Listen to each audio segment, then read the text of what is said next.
Hey, Juanita, how you doing?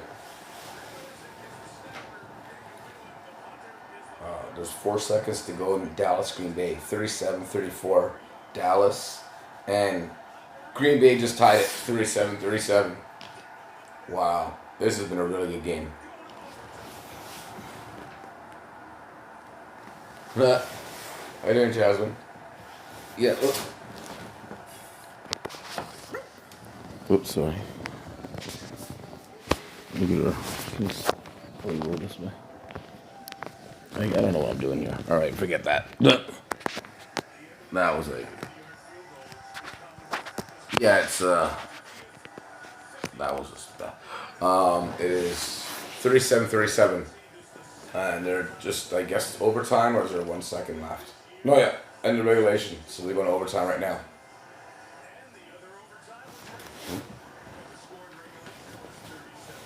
Yeah, here comes the great coin flip. I hate overtime in the NFL.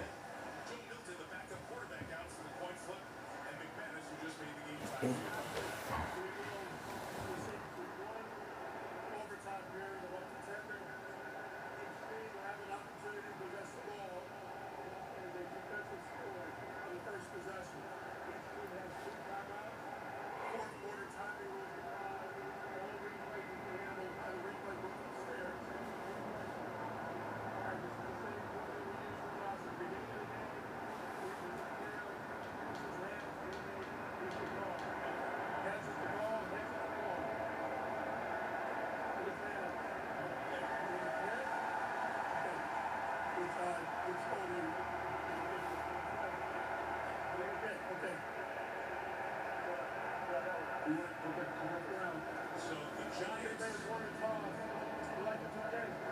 did the same thing in the first overtime game of this regular season with these adjusted rules where you're guaranteed a possession. They won the toss and chose to get.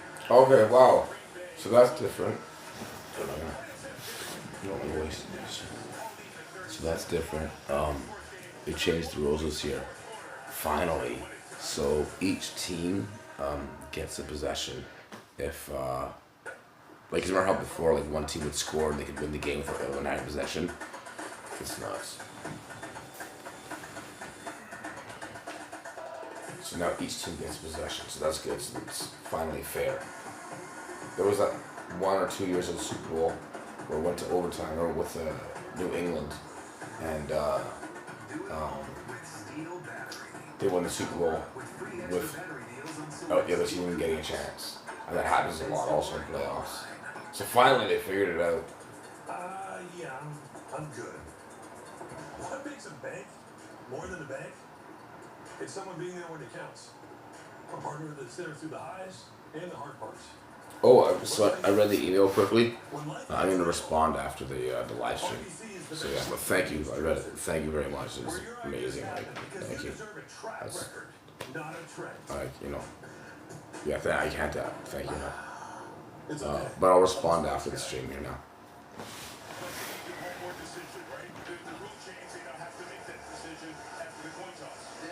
Yeah, thank you, Jasmine. Thank you, both of you guys. That's just unbelievable. No, I'm gonna pick up the order tomorrow. I didn't read the. I didn't check my emails until later today.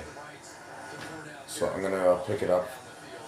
Tomorrow morning. I'm gonna go out, and then I'm gonna drop Zsa Zsa off down the street to my friends where they have the cats. No, thank you very much for that. I wasn't expecting that at all. Oh, nice, amazing. I'm excited to see. Don't tell me anything. I'll see it. Don't be surprised with Zsa Zsa.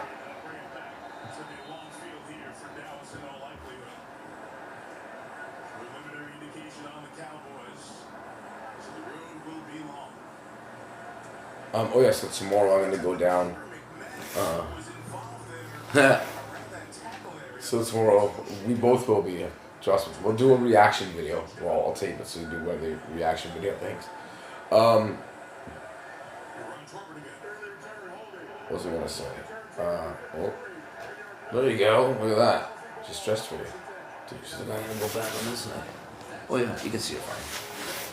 So tomorrow I'm gonna drop her off with my friends. Then I'm going down to the courthouse to go file the T2 and T6, and then I'm gonna be coming back up soon.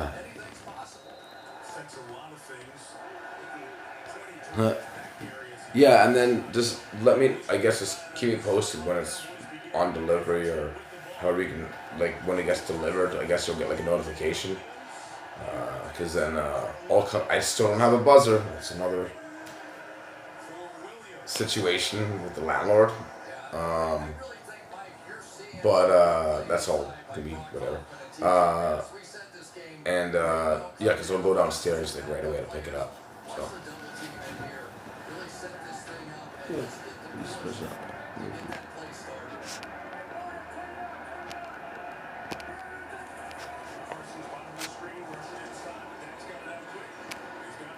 Oh, sorry. There we go. Oh yeah, yeah. Yeah, that's what I was trying to do. No. Come on.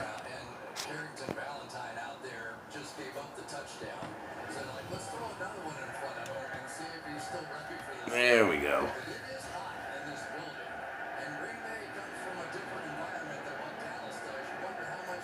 Oh yeah.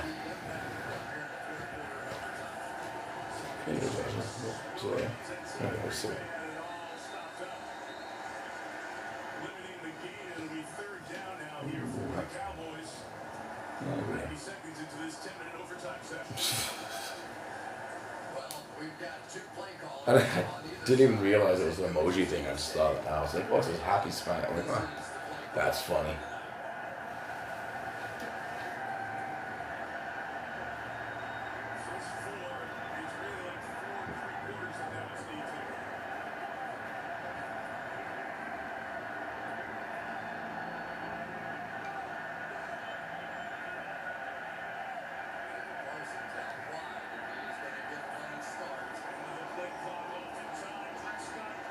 Oh, wow. Wow. Long pass, Dallas.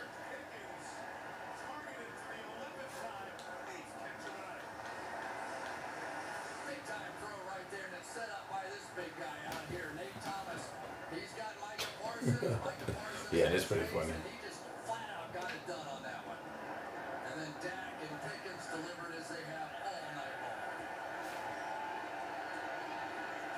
How long my ears are right now?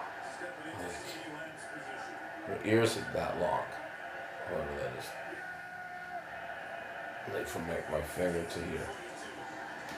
She's gonna be huge. So I met her brother the other day, Tiger. I don't know if I told you. Was I talking about that or not? And Tiger, like, we were walking at right where I got her, St. Clair and Oakwood, right? That's where the woman was that met us. With the, she had the crate with the dogs. I told you that. I'll tell you that story again after. If I didn't tell you. But,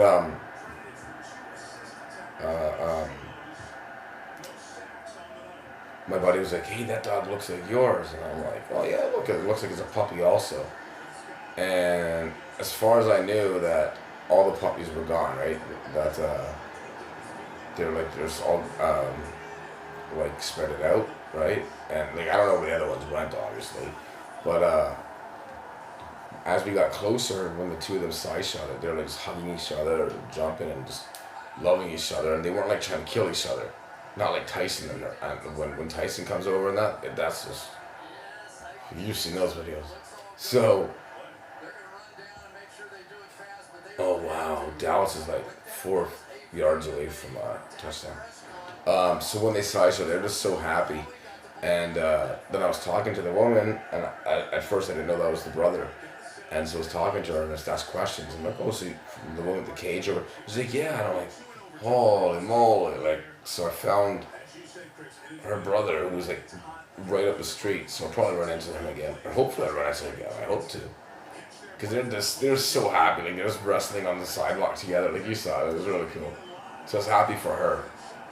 So yeah, and she looks just like him. Like the coloring is like almost like she's a bit darker, right? But like it's just yeah. Them two, like they're beautiful. Those colorings. That would be cool to have both of them, but there'd be no way I could take care of the two of them. That would be insane. That'd be just too much to have two dogs at once. Yeah. Yeah, he'll do this. I mean, we walk in the same area, right? And someone was asking me. I hope I'm not too loud. Is my voice too loud? If it is, just tell me. Someone was asking me. Wait, hold on. No, it's stuffed. It's first and goal. Well, second and goal now. Dallas. Someone was asking me at the dog park. They're like, does your girlfriend want? I'm like, my girlfriend? And I'm like, huh? Like, is it your sister? I'm like, what? What's going on? I'm like, isn't that Tiger? I'm like, what is happening? Like, it was all confusion. I'm like, oh, my friend Gwen, she, I thought it was her walking. You know, her, but like, I knew that she never went over to that dog park with her. Oh, fumble? No. Okay. And so then it was within like a day that I met those people at the park, and they asked if that was if this was Tiger, but yeah, it wasn't obviously. And then it was just so weird running into Tiger like the next day. So I'd ask people if that was Tiger. It was, you know. So it's pretty crazy. Shalom, boom. Look, his puppy is Zsa Zsa Gabor. She's sleeping, but she can leave her here to me.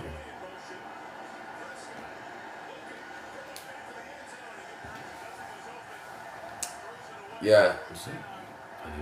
Yeah, that's pretty. It's pretty crazy on how we just like ran into them. Boom! Did you see the video? Huh? Did you see the video that Zsa Zsa ran into her brother Tiger the other day on Saturday at was it yesterday? No, Friday. I don't even remember, man. So many days now are just all jumbled together walking dog. Okay, it's a fourth and goal, and we got a field goal attempt here, 22 yards for Dallas. All right. Cowboys take the lead, 40-37.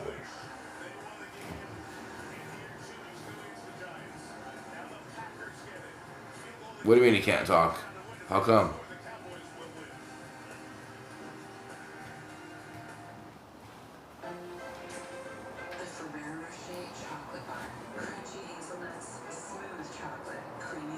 The Cowboys?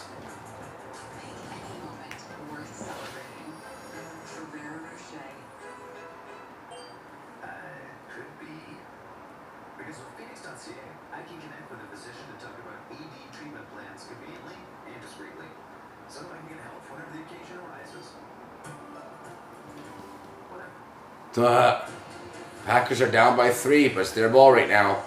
They can win the game. I need to find the pacemaker and kill my son. I'm not sure redemption is possible. I'm going to make a life in the other world. No matter how green the grass is over there, you belong here with us. That's like watching the Buffalo Bills. Like, how's this gonna happen today?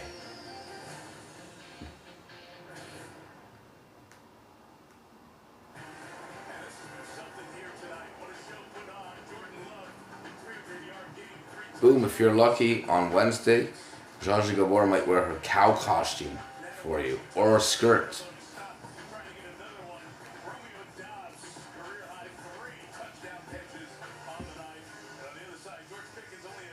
Oh, I hate the Cowboys. I mean, I don't hate the Cowboys. I like Buffalo, so that just makes me hate the Cowboys. But whatever, I really don't care about the Cowboys. I'm a Buffalo fan. I like Green Bay also.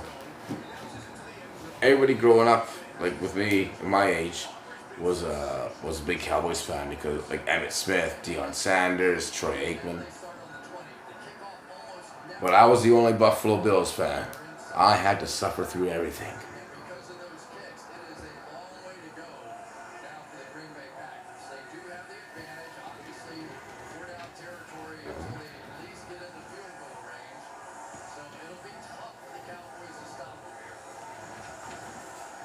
Juanita can answer that one for you, Boom.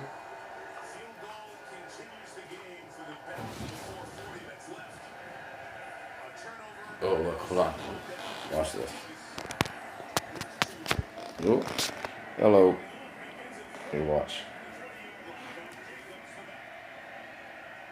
Oh, she stopped. Okay, well, that was useless. Sorry about that. Oh, there's my hand. She was doing this like weird thing, and growing up, you don't want to. Oh, nice. Really? So hold on. Okay. You were born in Phil? Okay. Ah, okay. That's awesome.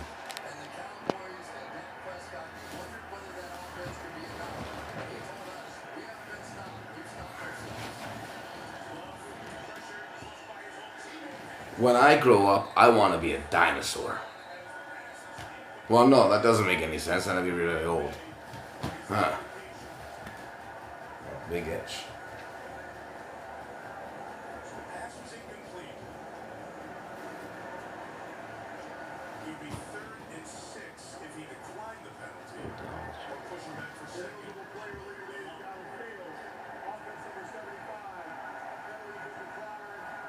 Boom, I heard Susie wanted to try out to be a Tampa Bay Buccaneer cheerleader.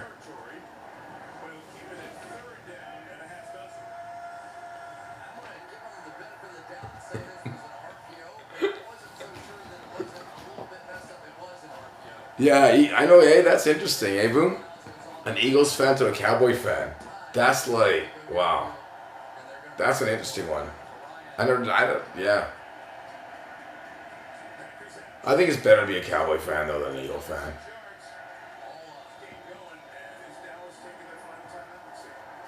Ooh, Dallas has their final timeout taken. Green Bay has 2 timeouts left. 3:57 to go in overtime. 3rd and 6, Green Bay.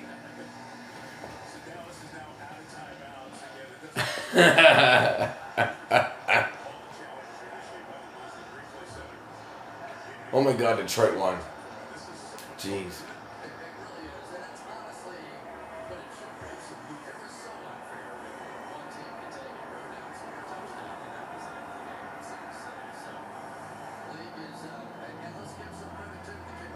Oh, here. What's I doing here? Sorry, here's the start of the show.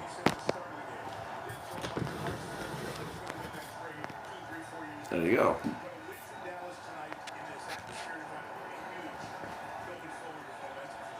Never. Oh, okay, cool. That makes sense then.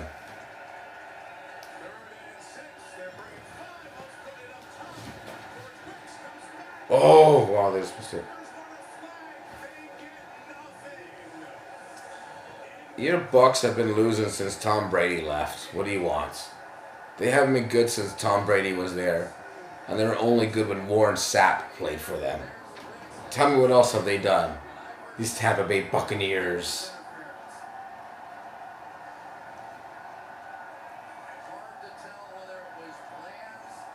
I mean, yes, okay, they have more Super Bowls than the Bills. But other than that, Tom Brady has more Super Bowls than any NFL team.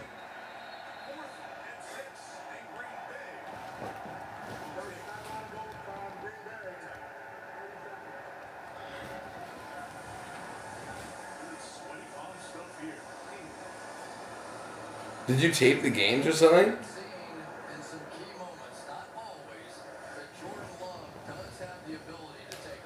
Yeah, I know. And technically, Boom, you also have 0 Super Bowls. You've never won one either. Neither have I. So we are tied with the Buffalo Bills in winning Super Bowls.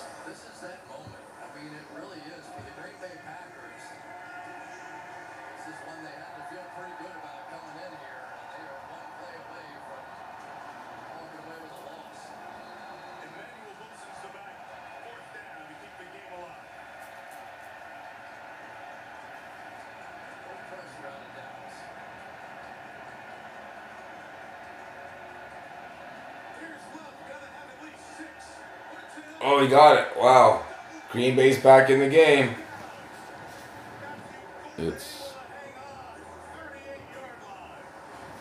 yeah, but except when the Cowboys won, it was against the Buffalo Bills. That was the last time they won too. So that says something right there.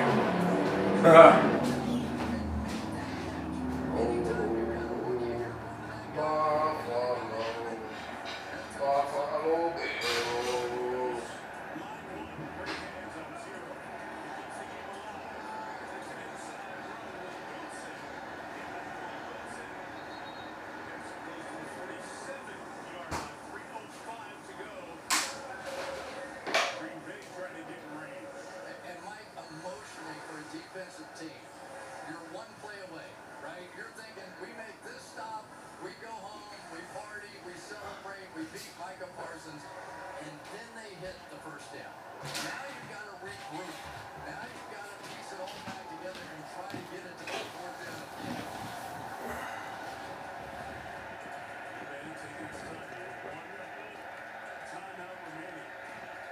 Oh, sorry. My apologies. It's still more than the Buffalo Bills. And if you're just joining now, please hit that like button. Same with you, Boom. Hit that like button. Smash it with Muzzy's paw. Okay? And subscribe to the channel. Yes, thank you very much. Zsa Zsa thanks you. Look at her. She's sleeping.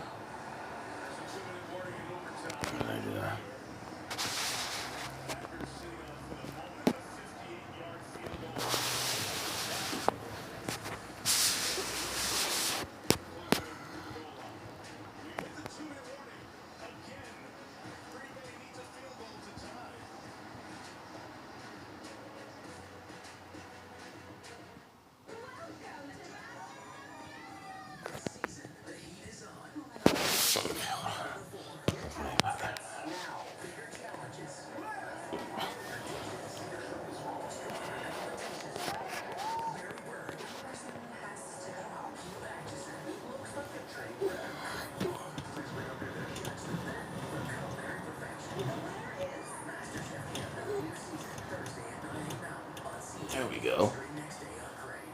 That's good, I hope. Oops.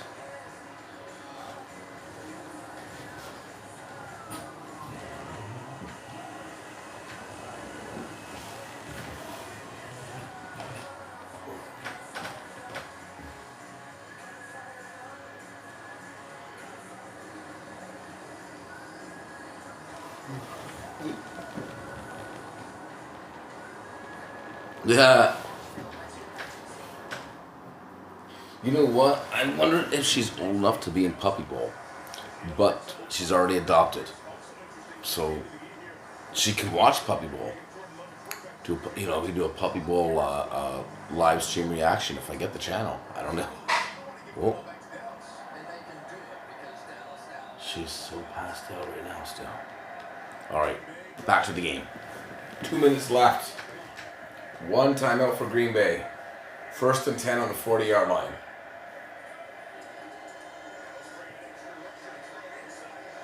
Well, you got the first down. It's at 25.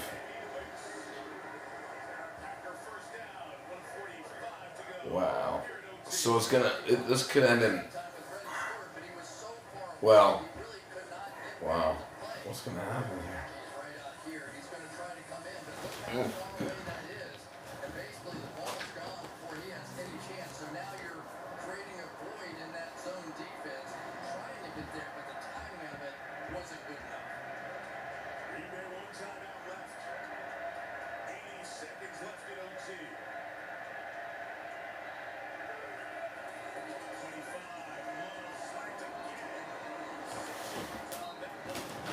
So I think the worst scenario is that Green Bay is going to wind up in a tie, but they still have a good chance of winning.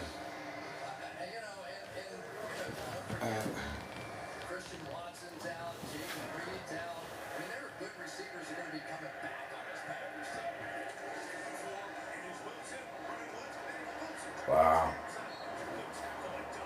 Getting closer.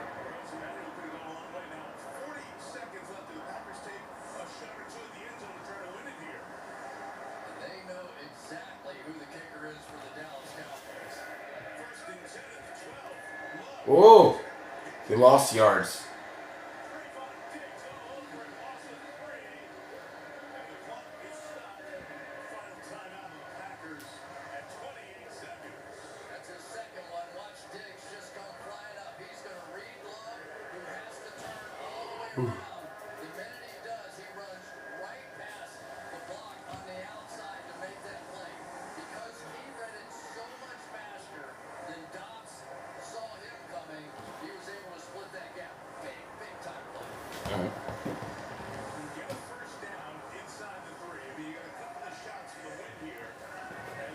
Listen, pea soup is always the winner.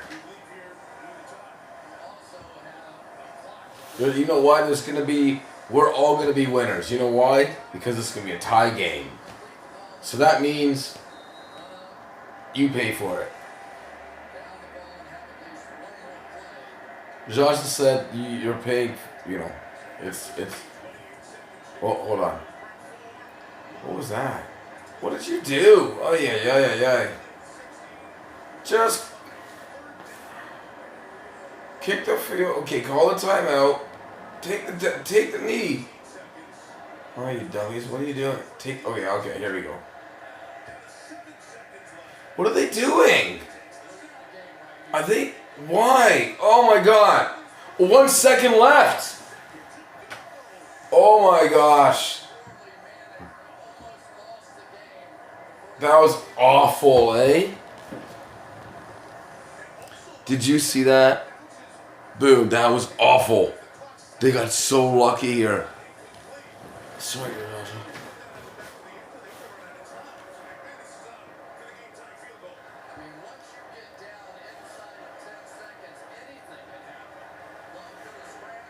What are they doing? Okay, here we go. Tie game. See? Boom.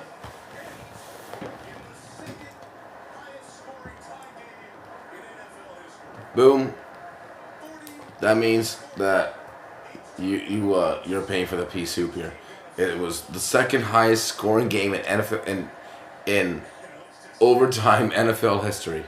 What is going on here in the NFL this year? And did you see the new rules when CFL, what they did there, Boom? What is happening in the CFL? Oy vey.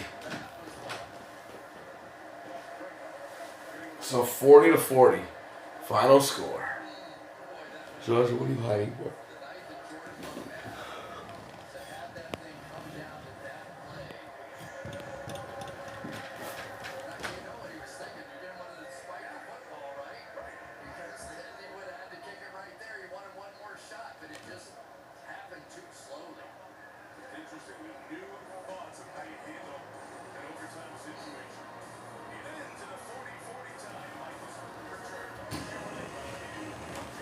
Everyone's the winner, Boom. Pea soup for everybody.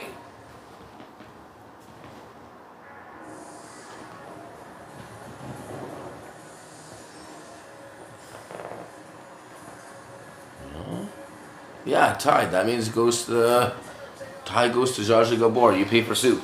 Beauty. Maybe matzo ball soup. Well, gefilte fish.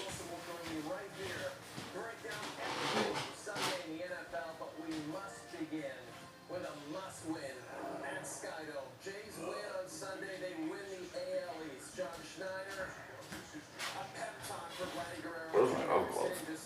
You look funny. In the series against Tampa so far, facing the Rays on Sunday afternoon. 2 runners up in the first, Toronto down 1-0. Vladdy drives in George Springer from second, and he's fired up early. It's a 1-1 ball game, and we are still in the first. There is one out. The bases are loaded for Alejandro Kirk. Before hitting a dinger on Saturday, Kirk 5 for his last 50 at-bats. That's weird. And Alejandro Kirk with an incredible moment for his first career grand slam. What a swing of the bat from Alejandro Kirk. What a moment at the Dome on Sunday afternoon. Jays go up 5-1 in the opening frame. But as the Rays always do,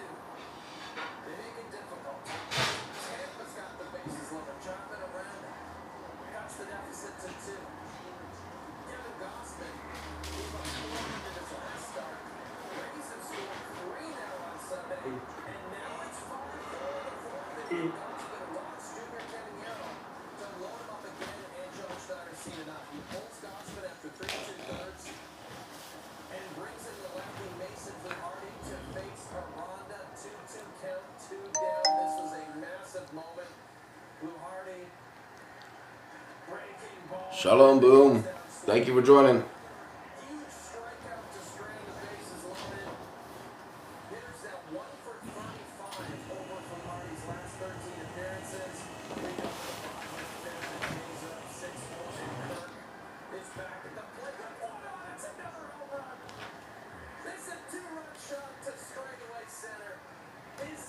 People are sleeping. They don't want.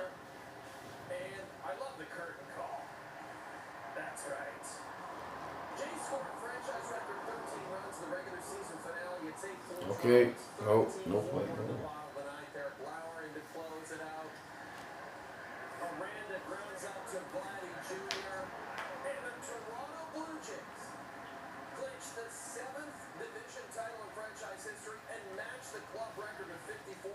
This year, 94 wins overall, their most since 1993.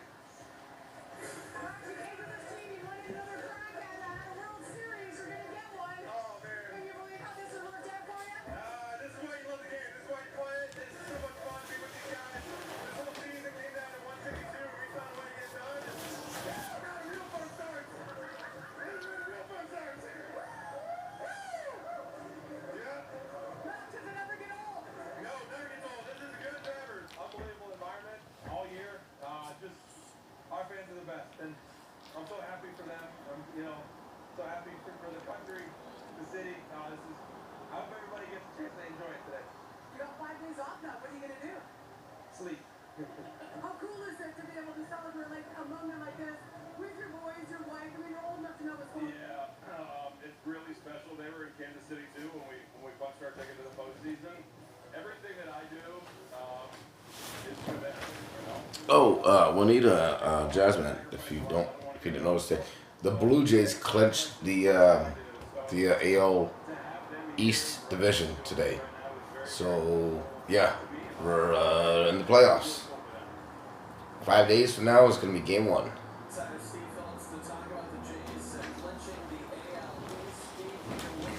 And the Phillies are in there too. That'd be cool if it gets a rematch of the Phillies and the Jays from '93. That's what still everybody like talks about that series still from the '93 series of Phillies. So the Joe Carter home run, Kurt Schilling and John Kruk.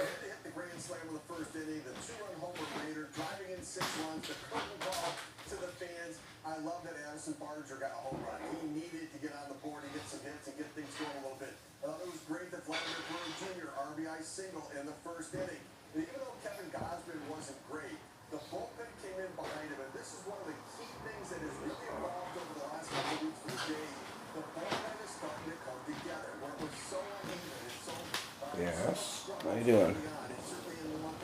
You okay? But it seems like maybe they've gotten things stabilized a little bit. Let's go to sleep. She's been sleeping now since. She's been sleeping. How many is it? She's been sleeping since I think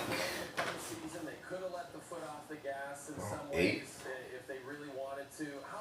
8ish, 8:30. I think she went to sleep. So I think soon I'll have to take her out. I'll see how long. Probably 15. If she doesn't fall back asleep, I think I have to take her out in like 10 or 15 minutes. And then I'll take her out. I'll do a live stream. Then I'll take her out. And then when I do that, I'll answer your email. And then if she's passed out again, we'll see how tired she is. And if she's biting her nails. This is funny. Look. Oh, look at this.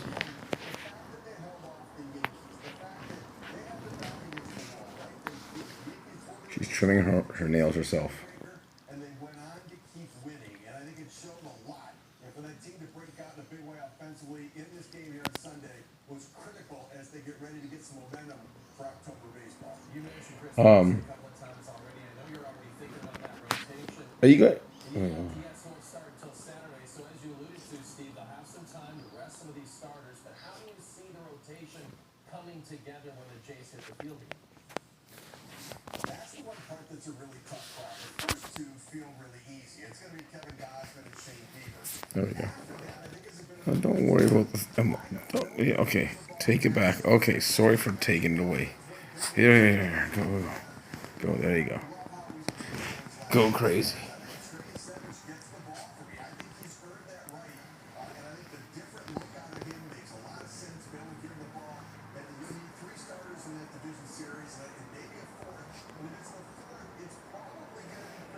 Yes, I'm gonna take her out. Maybe soon. I think. Whatever, and then I'll check the email, respond to the email, and then hopefully she'll go back to sleep again for a bit. And if she does, oh, look what she does! Just she's so funny. Hopefully she goes back to sleep then for a while. Then, oh yeah, that's the wrong side. Then what will happen is she'll go back to sleep and I'll live stream again. So that is the hope right now. There we go. There goes Zsa. Yeah, I think for some teams, I do think that She likes this thing. historically in this new format, we've seen teams that have been Legs up, legs up. that keep their game going, right? Their There you team go. shot, Oh, put it this way. Hey, and they oh, keep playing, okay. they get that momentum and energy Fine. where it can benefit them. That's fine too. I think this was the best Look, scenario if for we them. put that, Guys get rested, there you go. ready for that division series to They start. had a funny shot like that. I think for the Yankees, they're going to be playing top flight playoff baseball. They've been doing it here for the last couple of weeks, taking on the Boston Red Sox, their arch rival at Yankee Stadium. But I also think home field advantage for the Blue Jays is critical. What are you doing? Best record in the American League playing at home, but I think that will be a factor, quite likely the deciding factor in the next rounds of the postseason. So the postseason gets underway Tuesday. The Jays are in action starting Saturday, and we'll be chatting with this guy throughout what is hopefully a nice long Jays postseason run. This is Steve Phillips. Thanks, Steve.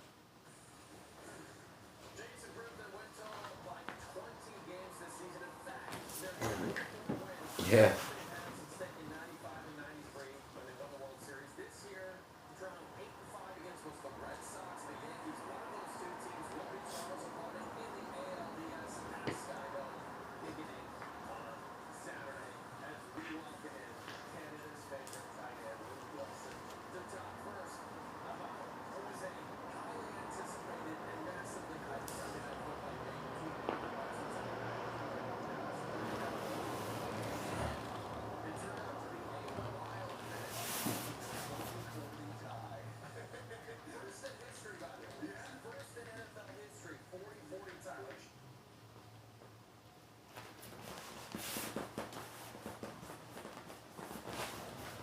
Gosh, there you go.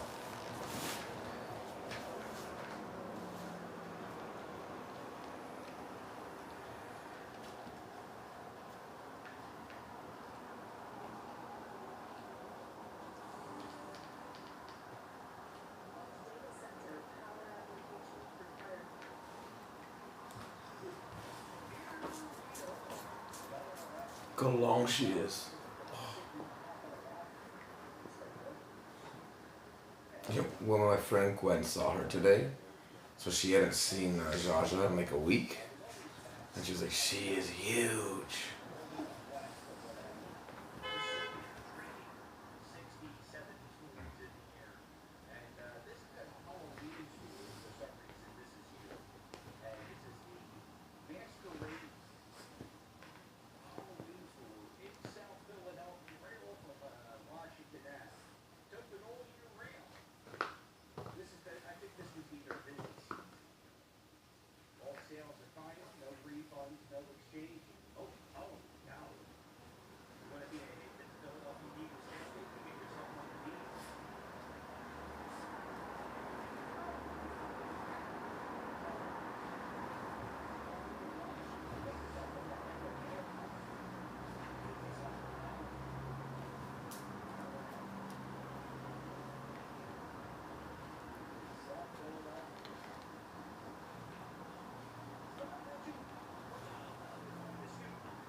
founded by a guy named William Penn.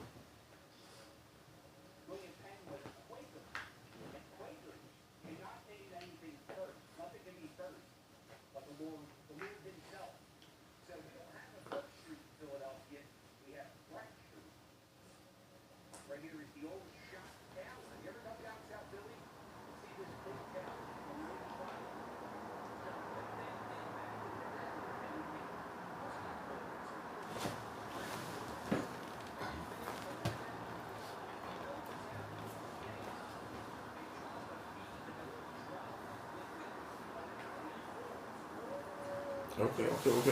Okay. Sorry. Go back. Just go emoji. Go. Forget me. Look. Gone. No more hands. Lost them. Magic. No. Oh. Big scratch. Scratch.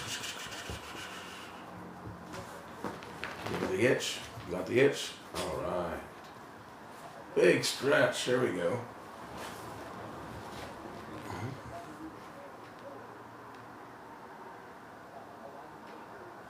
Oh, whoops.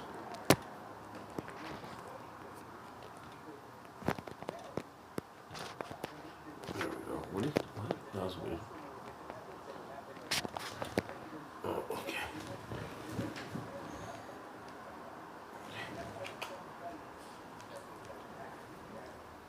Oh, eat my head. You can lick my head, but don't eat it. Okay, good.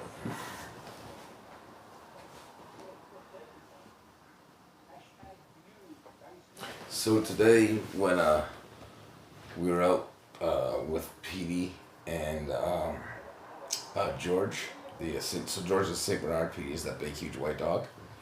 Lovely woman that owns a Mina. What happened today? Oh yeah, so she thought that PD, right, the big, huge white dog, right, like he's an Argentinian something. She thought that he was trying to attack me, right? But he wasn't, and she went right on guard, like to guard me from him. And then later she was also Zsa Zsa. No, now watch what's gonna happen. She's digging for gold. And then when Saint Bernard, she was kind of weary that they were that they might hurt me or something, the Saint Bernard and Petey.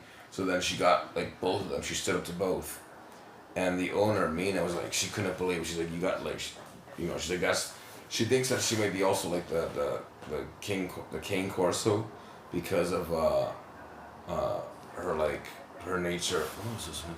Her nature of how she stood up to a Saint Bernard and that huge dog, right?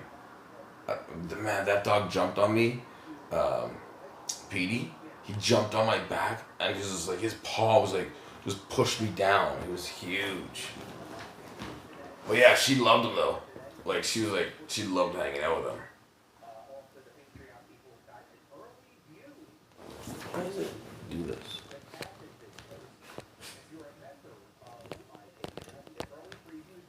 Why is my...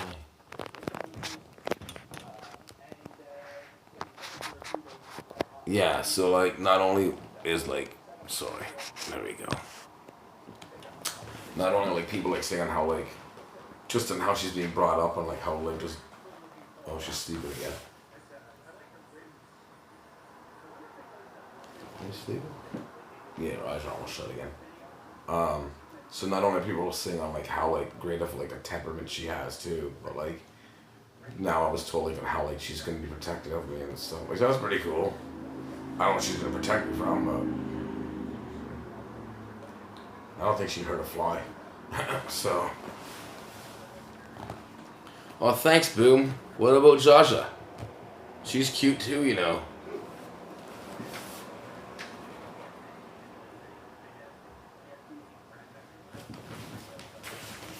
put the camera. Ooh.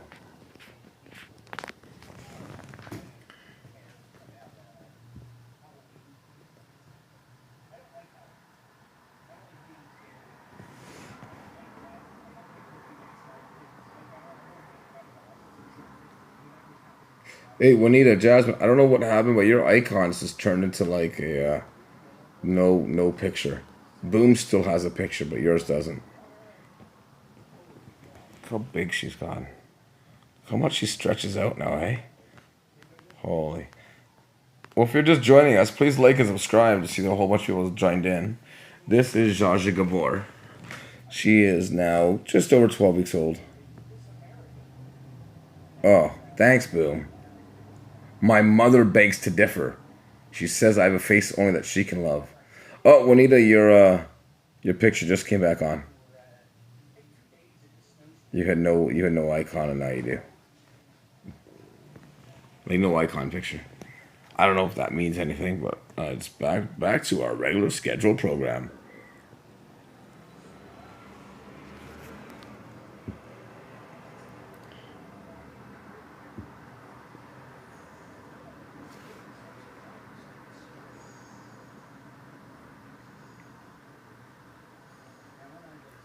So right now, you'd appreciate this here, Juanita and Jazz. One of my favorite YouTubers is this guy called the Philly Captain. He's from Philadelphia, believe it or not. He's very patriotic. I love the guy, and like he knows like so much about Philadelphia. No, and she's hold on. He knows so much about Philadelphia. He's like how much I know about Toronto, right? And like I just love the history of everything, and man, I learned so much and how much history is in Philadelphia. Boom, she's sleeping. I don't want to touch her right now. She just woke up for a second and went crazy, and now she's back to sleeping. So I want her to just relax and sleep. Well, look, here's what I'll do. Here, I'll pet her tail. There you go. There. Good, Zsa Zsa. That's what you get when she's sleeping. You have to let sleeping dogs lay. All right. Now back to the hard camera, Zsa Zsa. Okay.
And why aren't you taping that, Boom?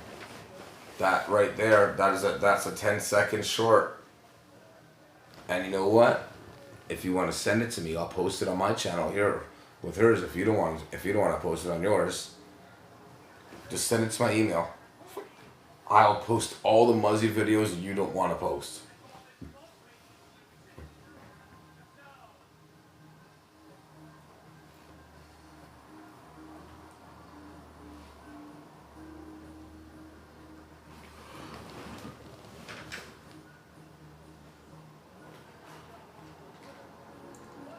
Exciting time to be alive.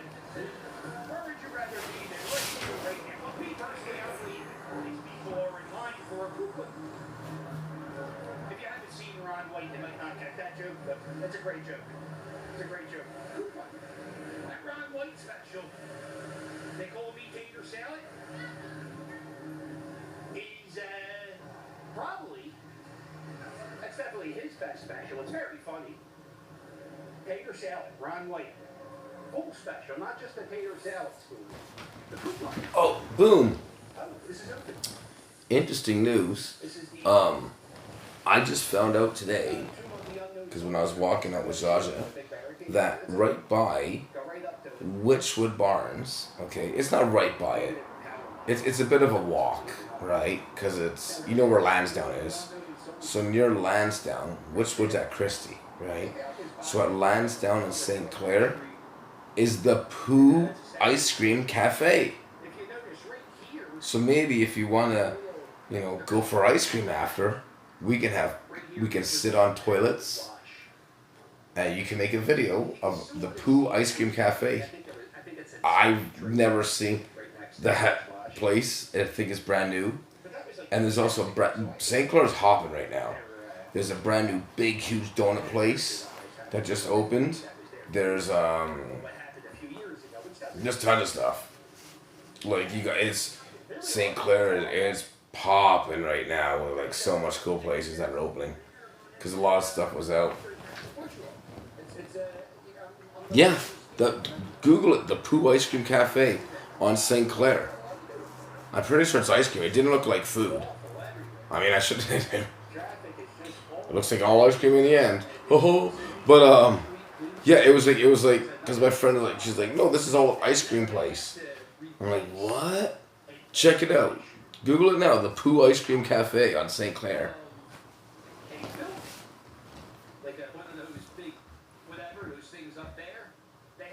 But we should go if you want on Wednesday. Wednesday.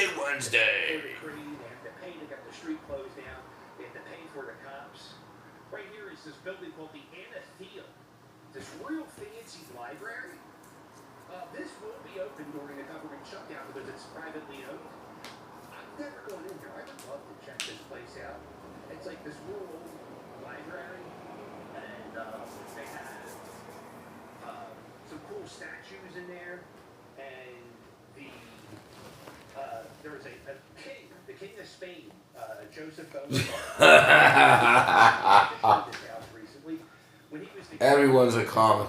He had a desk, and that desk is on display at the Athenaeum. This is a building. Well, if you want to go for ice cream after our adventures, I suggest going. And we're not sponsored, so just so you know, we're not sponsored by the Pooh Ice Cream Cafe. I'm not sponsored. Zsa Zsa Gabor is not sponsored by the Pooh Ice Cream Cafe. So just don't have any confusion there. But if you know they wanted to give us free ice cream, for me, can't give it to her unless they have ice cream for dogs. And in the 70s, they did this story for the this area is called the Dilworth Collection. Yeah, okay, see, Richard Dilworth right there. Oh, look at that, they added all the way on it. That's the original, the brick, and then they added all that shit.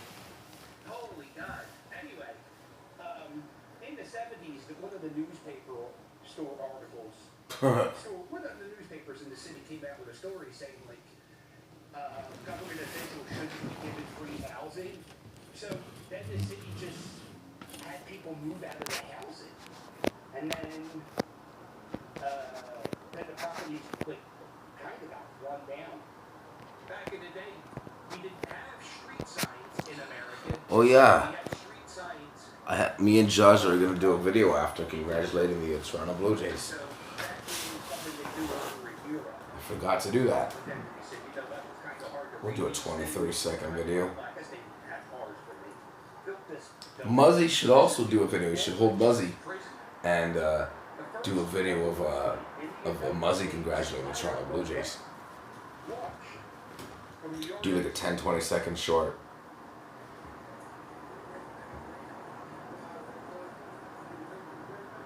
So back here,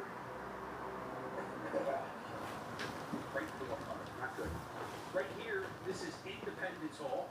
Now, if there is a government shutdown on Wednesday, Independence Hall will be closed to the public. Meaning, tourists who come to Philadelphia to see the Liberty Bell and Independence Hall, they will get access to either of them because they will both be closed. This museum here is called the American Philosophical Society, and I believe this will still be open if there's a government shutdown. With everything on this block, let's go, cuz. Everything on Chestnut Street. This is pretty much this whole block was the United States government.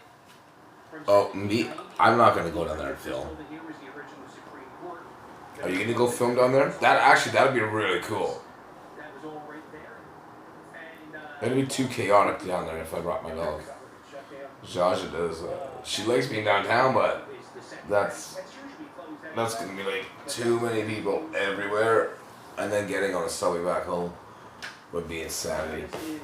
They call this Independence Wall. There'd be just as many subs that I would get walking on St. Clair as I normally do. That's what downtown.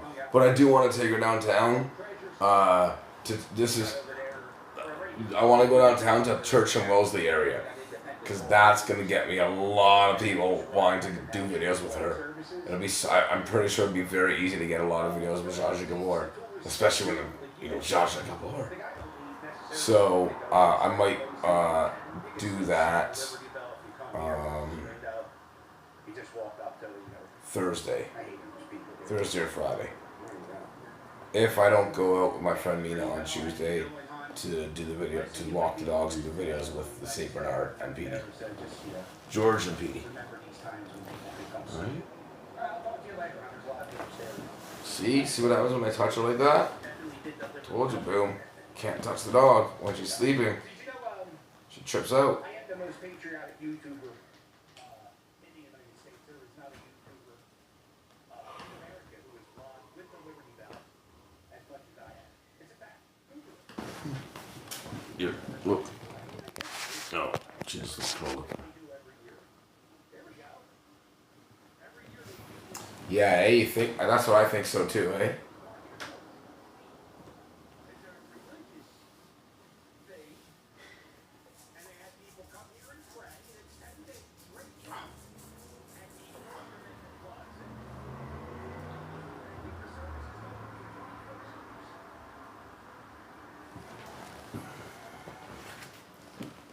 I get her dressed up in costumes, and that would be hilarious.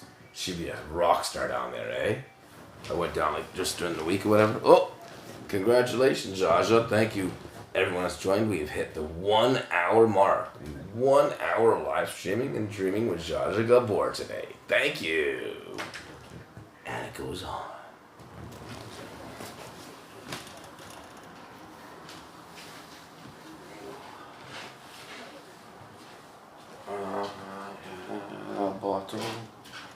I have a bottle of ketchup. Where is the ketchup?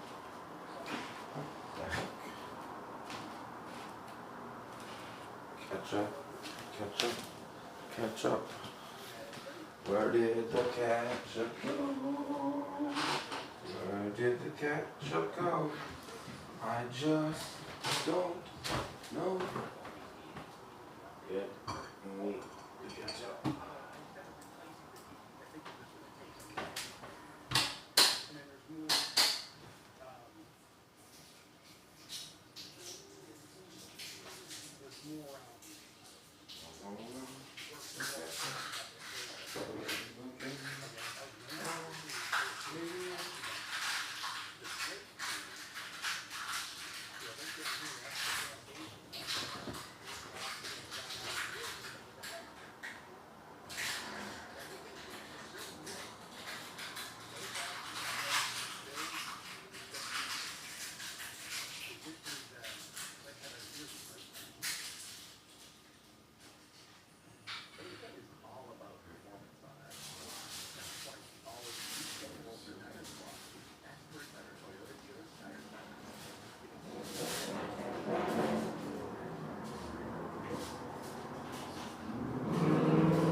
I don't know what I was doing.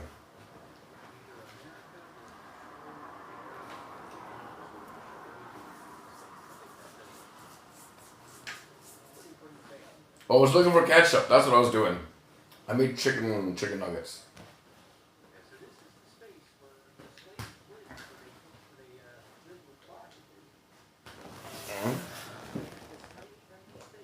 Good morning. She's asleep. What do you mean, good morning? You're confused. What are you? You're like Susie all of a sudden. Just very confused.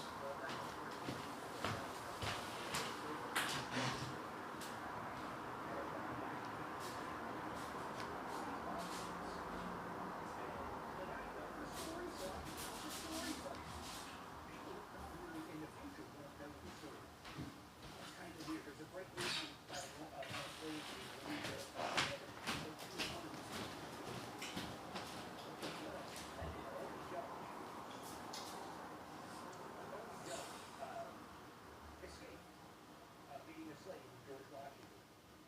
And they talk about how she fled and how even after she was free, or even after she ran away, the president chased her until the day he died. You know, and I don't think a lot of people know that story. It's a very interesting story. It's an honest story about America. I think it's a good conversation to have, but you can't learn from mistakes if you don't know the mistakes happen. That's what all those people should know slavery. Right here is the Historical Museum of American Jewish History. Oh wow. Israeli flag here, and that was spray painted and vandalized. And then the other statues were removed. The other statue. This is a free museum. Go in there, check it out. That will be open if there is a government shutdown. Over there, Saxophone Man. Wow, Saxophone Man can do the operator. Yes, so we're building this new bike lane in Market Street that's going to be coexisting with the pavement. And it's making traffic a nightmare. Market Street doesn't take for about 30 days. It's going to be not the bad. You can't go. I just went in the other room and I turned on the TV to see the stream of us in there, and I just realized you could see the clown over there, like just peeking over the thing. And right beside it is my flag of Israel, by the way, that my grandmother brought back to me from Israel, like when I was 8 years old, probably. It's like 25 years ago. No, 35 years ago.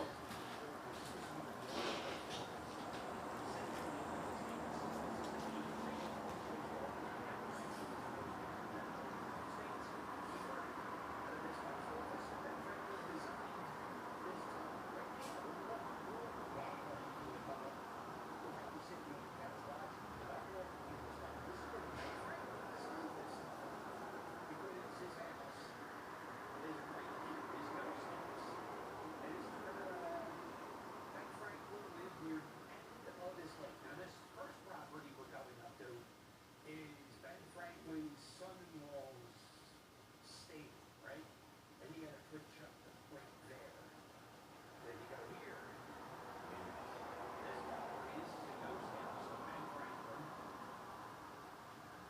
And I think, you know what I might do?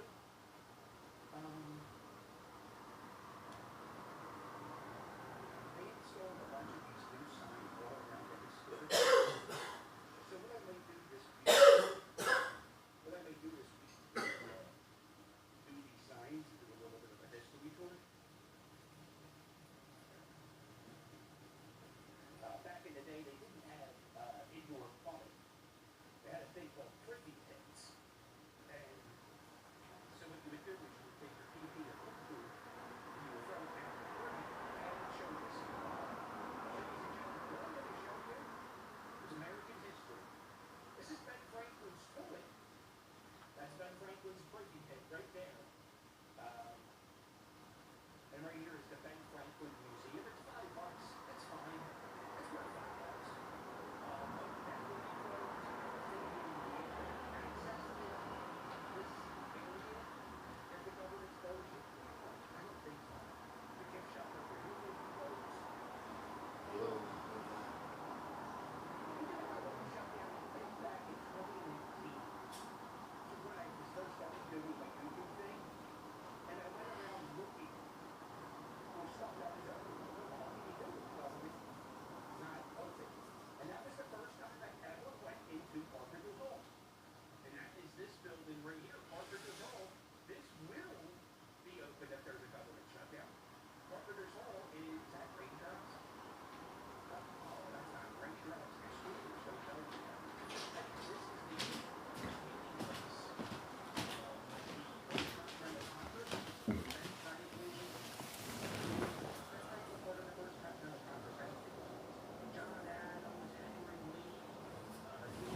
Yeah, so my grandmother, she brought the flag back on the airplane from Israel to Toronto, and they wanted her to check it.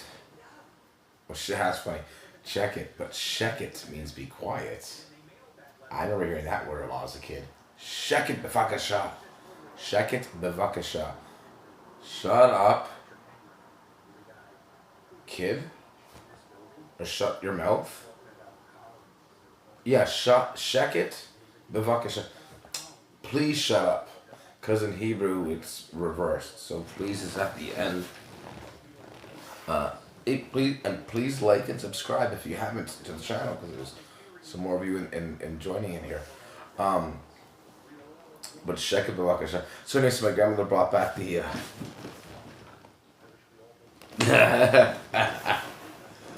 So my grandmother, they wanted her to check it on the airplane, and my grandma was like, "No, I'm not doing it. I'm not letting it out of the sight." And she had it with her on her seat, like she carried it from Israel, like on the seat with her to Toronto to give to me. So, because I wanted a big, huge Israel flag, and that was the flag I got. So it's pretty cool, and it was in the parade, because they'd have like the parade like every day of, or maybe not every day. I don't know what she was there for. Maybe for Rosh Hashanah. That kind of makes sense. And so I guess there was like a parade. I remember she was telling me, and that she got it from one of the kids, because they get like to give something like from that, like it's special, like you know what I mean. But yeah, so that flag is straight from Israel, and it was in a parade in Israel, and my grandmother brought it back from when I was 8 years old, so like 35 years ago.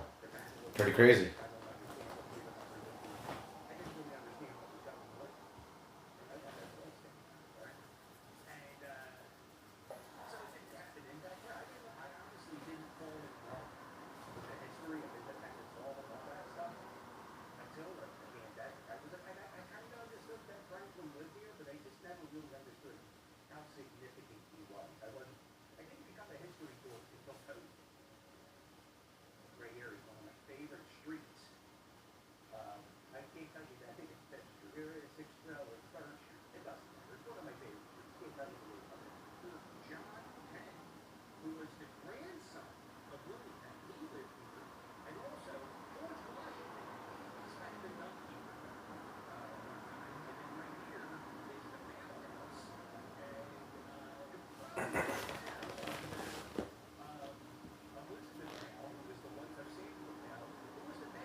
Pause the twitching, she's dreaming hard.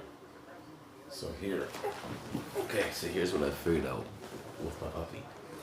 So now, oh yeah, her eyes now are like bloodshot red. And she's trying to twitch and like dream all this. So this is her last stage of her dreaming now.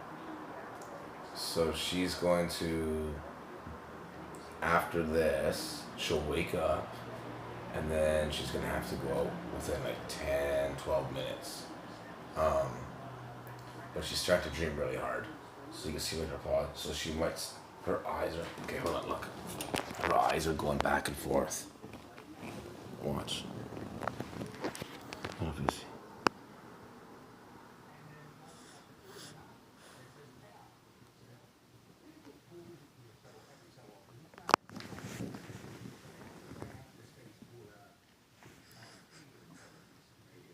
See, no. Told ya. I knew this was gonna happen.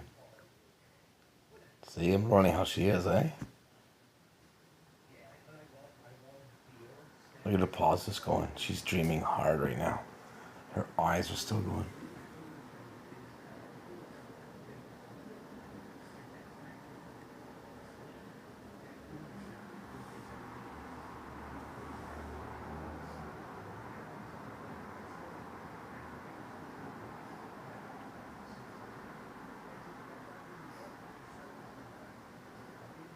Please like and subscribe if you have not yet.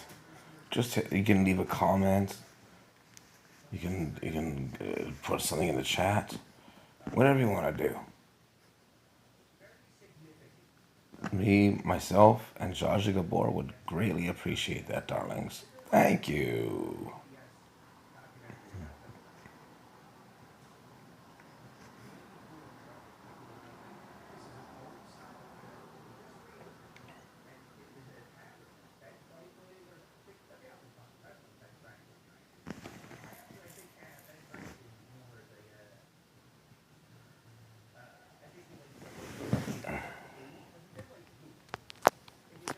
Alright, let's get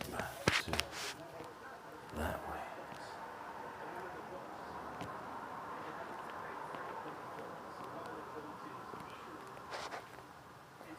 There we go. Okay.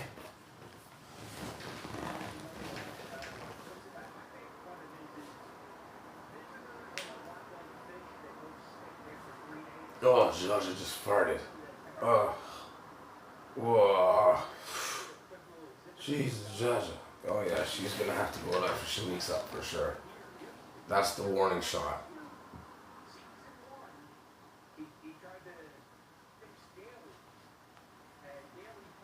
See? I know what's going on with her. She's twitching, she's dreaming, she's going nuts. She just fired a warning shot out.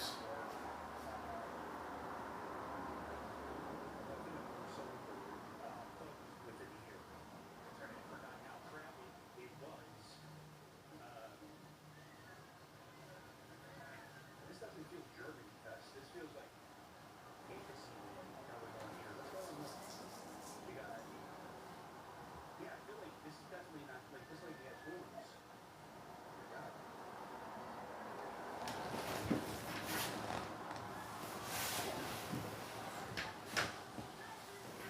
Big stretch, Zsa Zsa.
going to drop on Monday or Tuesday. The Phillies, the playoffs are next week or something like that. And if you're not, if you think you're subscribed, do me a favor, double check. Sometimes YouTube does this thing and makes you unsubscribe. And I mentioned this in the last few videos, and I noticed I'm not going to subscribe. So, please subscribe.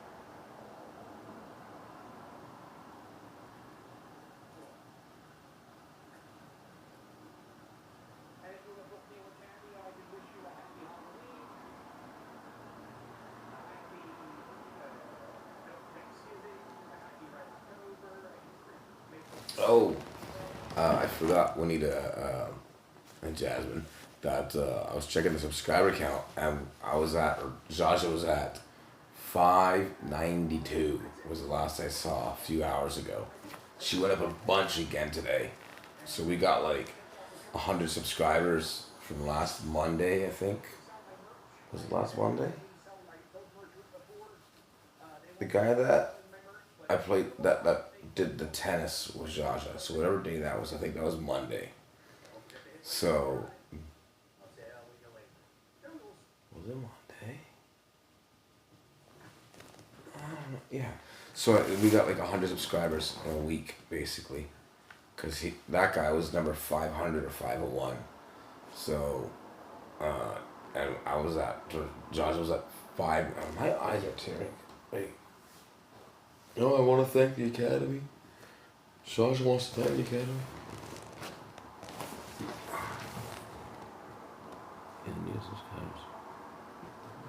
Yeah, it's crazy.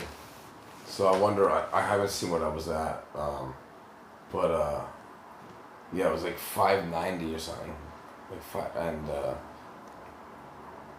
it's just growing rapidly. It's growing just as fast as Zsa Zsa Gabor is.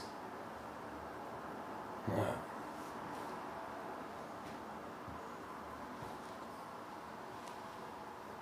I like how one of my friends is like, it took me.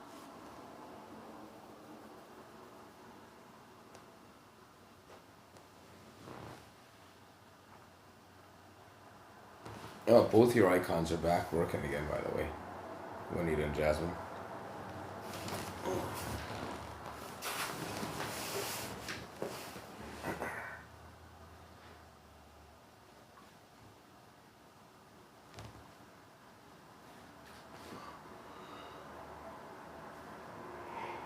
Will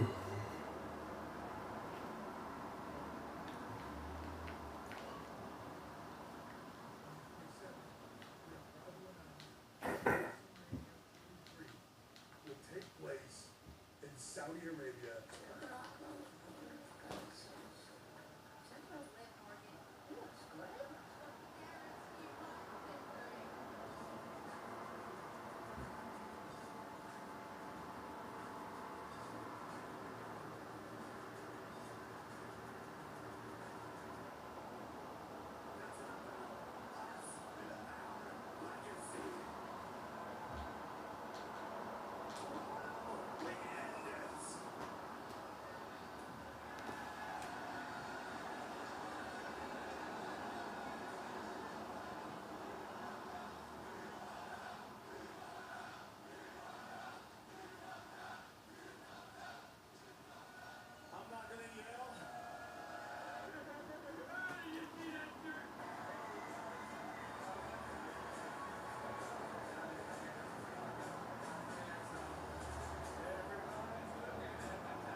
the time? 1 hour 30. Oh.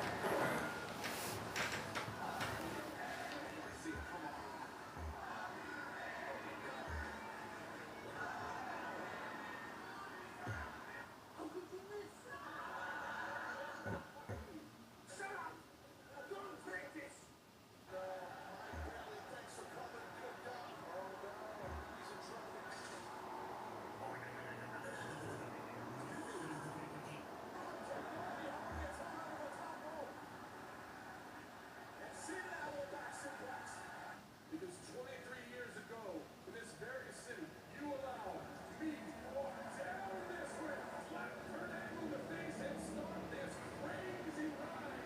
Well, that almost looked to me like a version of an angle slam, perhaps a callback to John Cena's first night in WWE. Cena done everything in this industry. Yeah, but what's his mantra? Never give up. The man that the great JBL and Cena. Look at the battles that John has had with the former big dog over the years.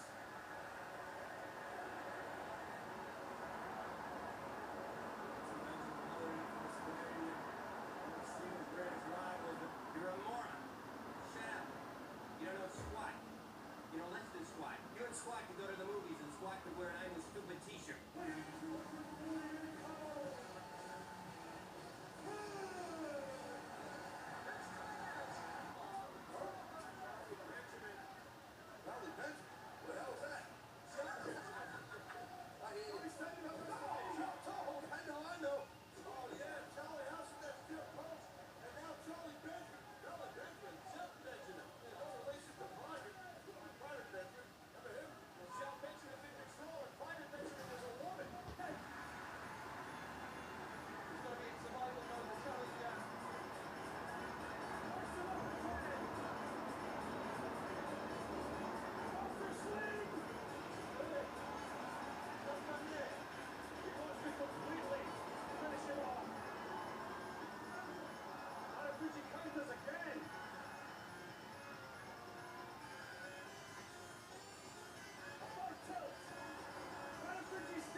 Just had a big win tonight.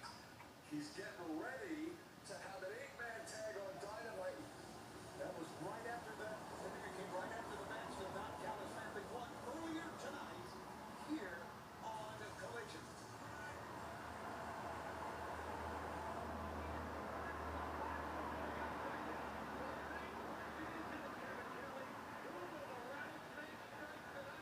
Lights hanging around the Godfather, and to tell you the truth, who doesn't? We want to thank you for joining us here this afternoon on Heat. And we invite you to join us right here next week. The party's going to continue as always.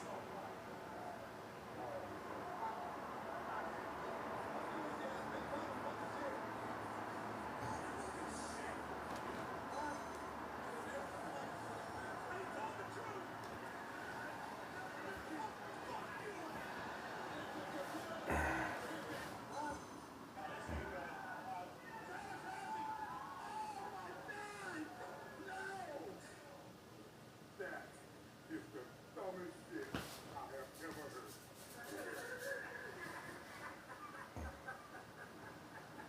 Randy Orton versus Drew Magic. And Drew chop blocks his guy. And Randy starts selling his knee. And then he picks up Randy Orton. And he does the one where you slam him, but as you slam him, the guy's leg hits the ropes. Oh. He rolls out of the ring. He just starts walking up the ramp. And then you see him turn, and he just like puts his hands on the barricade. He puts his head down, and he just screams.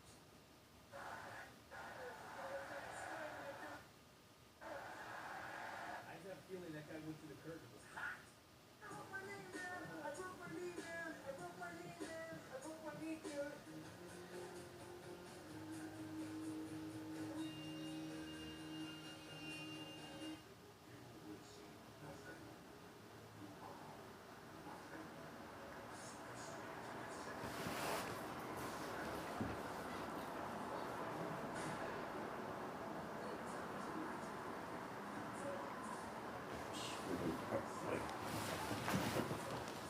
So, hello, if you just tuned in. If you're new, please like and subscribe. This is Zsa Zsa Gabor. There you go. Subscribe. You just saw what she can do. Look at this amazing talent. She can lick her paw. She can sleep. See? Sleep, Zsa Zsa. Sleep. Good dog. Please like and subscribe. Thank you.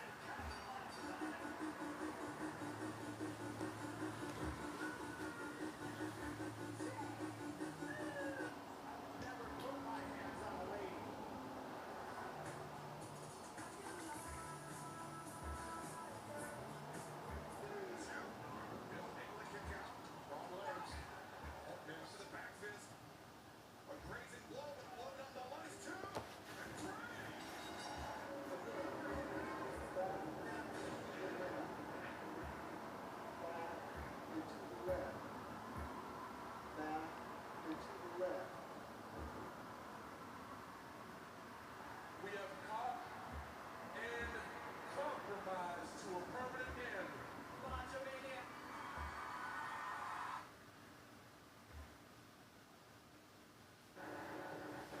All just because I. Big Larry came around just to put him down. Uh,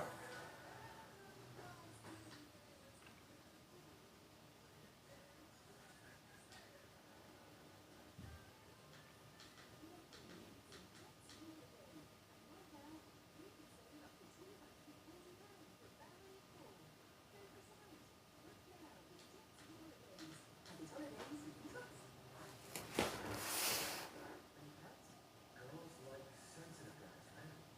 Cat, what is his name? Girls also like tough guys. Missile launcher.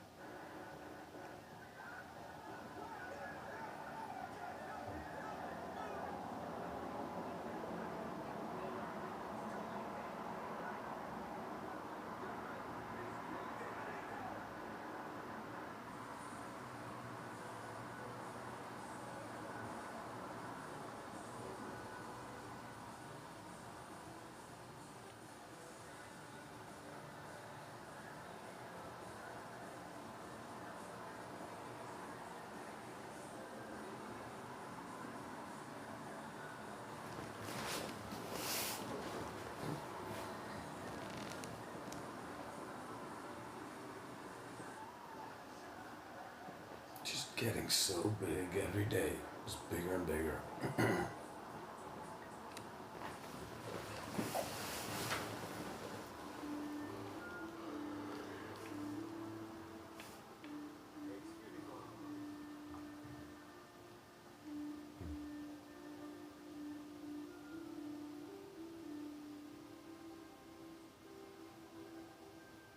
What did you give him? Oh, I just gave him some pocket change.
Tired. Whoa, big stretch, belly rub, eh? Your belly is so warm.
Huh?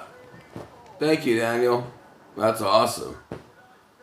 That's insane. That's crazy that you're all the way in New Zealand you're watching.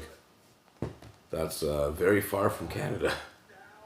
But thank you for subscribing and liking to the channel. And Zsa Zsa Gabor, thanks you.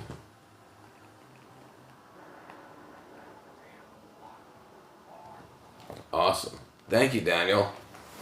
Zsa Zsa Gabor appreciates it.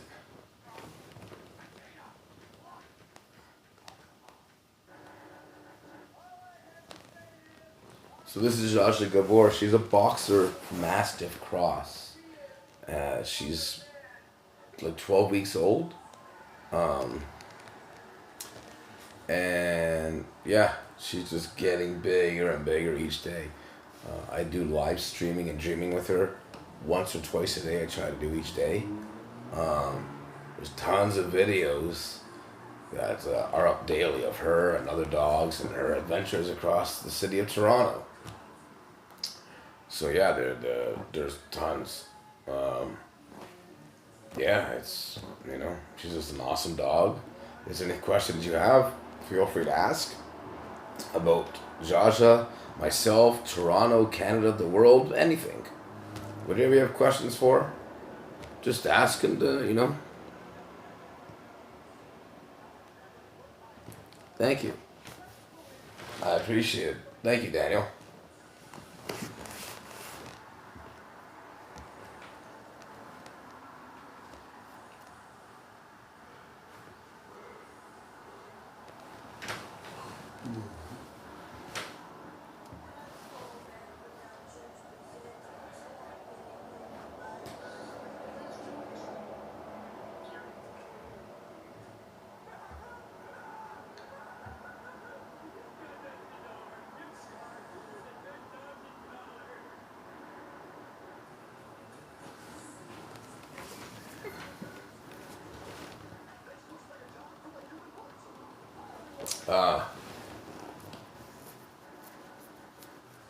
Right now it's about 1:25 in the morning here in Toronto, Canada. Nothing's happening outside. Just a regular night. It's warm though. It's a lot warmer than it really ever is in now in September and October. But yeah, I hope it's gonna be warm this week.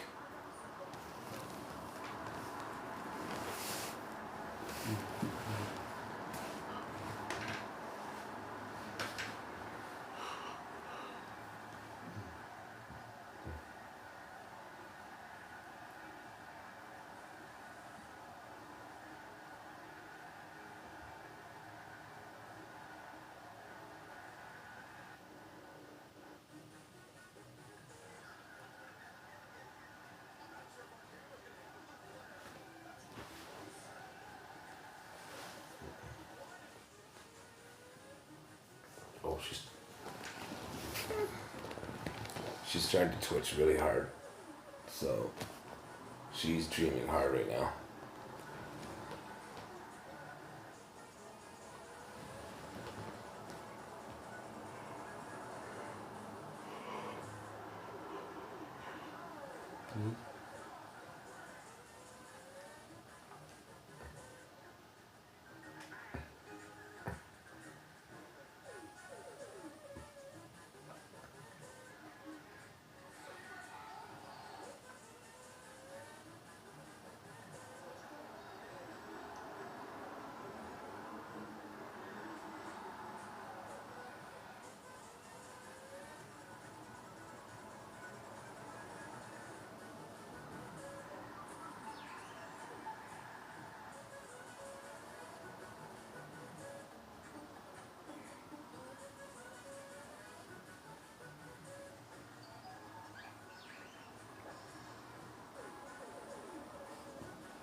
Yeah.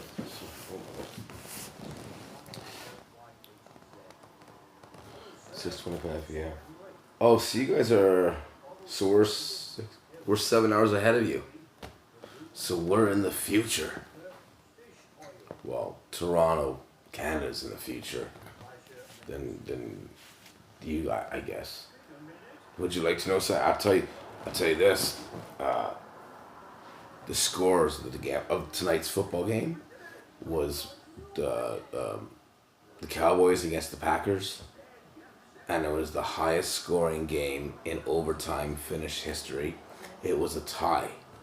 So bet the over, okay? Bet the over in the Dallas Green Bay game tonight. Guaranteed lock for you. Do it.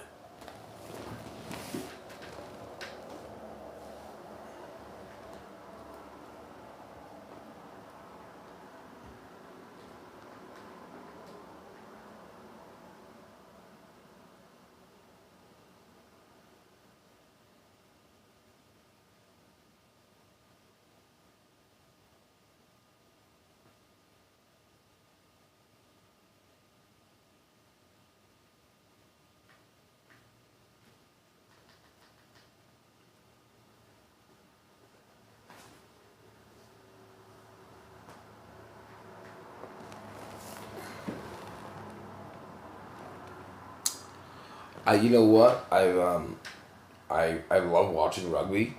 I love Australian rules football. I think those are amazing sports, and they are very very tough people that play those games. It's like it's pretty gnarly, man. I love watching rugby and Australian rules cricket, or sorry, Australian rules football, and lacrosse. I don't know if you ever watched lacrosse over New Zealand, but yeah, rugby is awesome. You're a big rugby fan?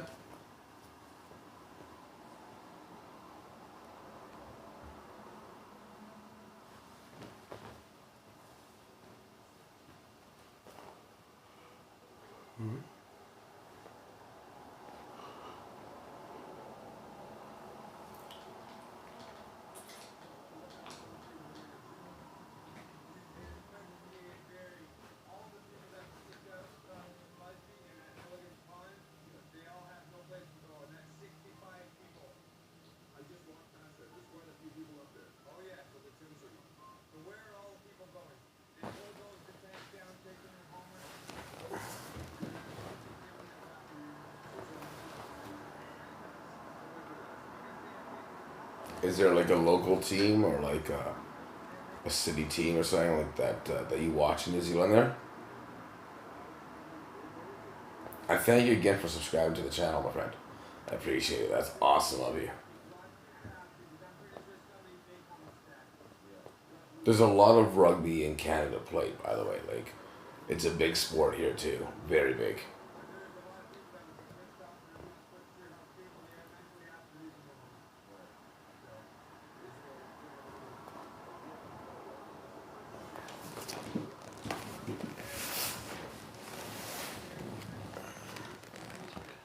It's okay, Zsa Zsa. It's okay. It's okay.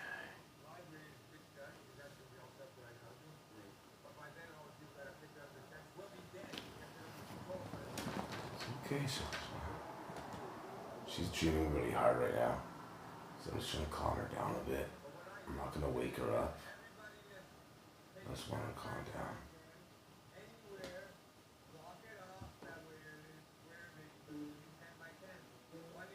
Oh, she just farted again. Oh my god. Jeez.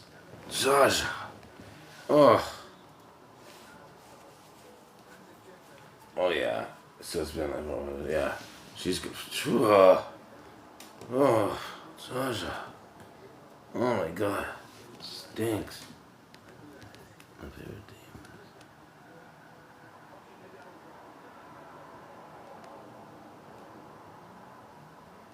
Oh, alright.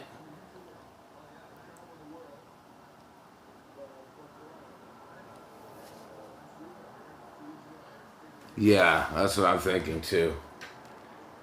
I'm not gonna dilly-dally around like yesterday.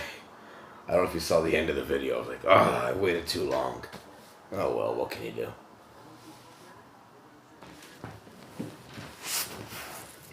Yeah, I don't know who that team is, Daniel. But I'll check them out. I'm sure they have some videos on YouTube.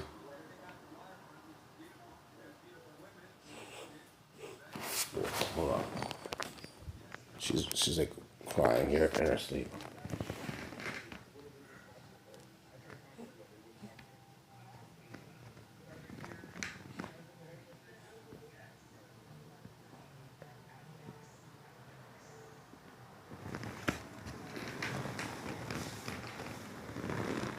And Jasmine, after when I bring her back inside, I use the wipes.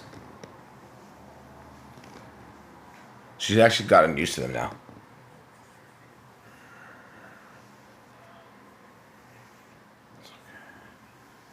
It's okay.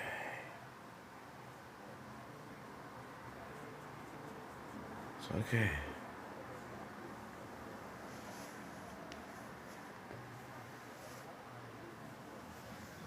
Thank you, Daniel. I appreciate that.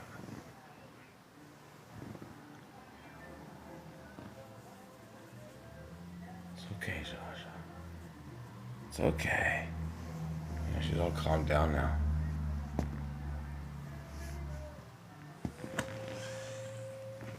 Oh, she just made a noise like, did you hear that? Like how like a human would make a noise. That was so cute. Alright, I'm gonna turn up the camera on here. Alright, so about that. Get my. Oh, there you go. Oh, turn over. Show me your belly. Show me your belly, Zsa Zsa. Look at that big belly.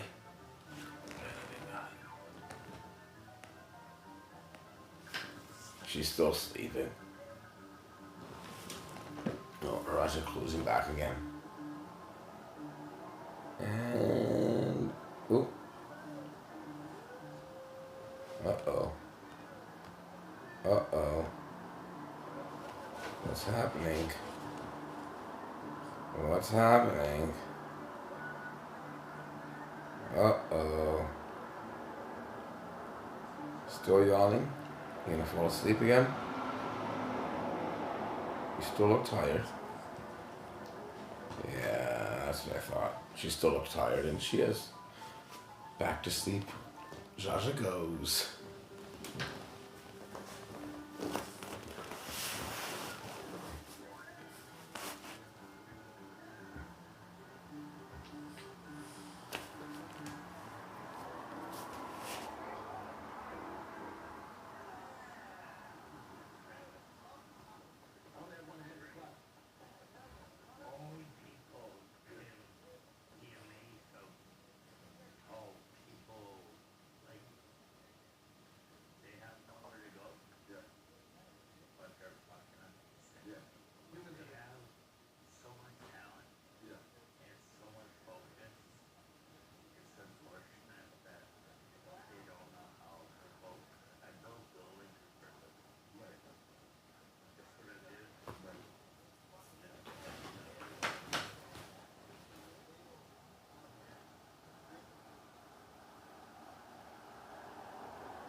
Yeah, so Daniel, if you want to ask anything about Canada, if you want to know anything about Toronto, or myself, or Zsa Zsa, go ahead. I love Lego. I build a lot of Lego. I might start putting up some Lego videos of me building Lego. And yeah.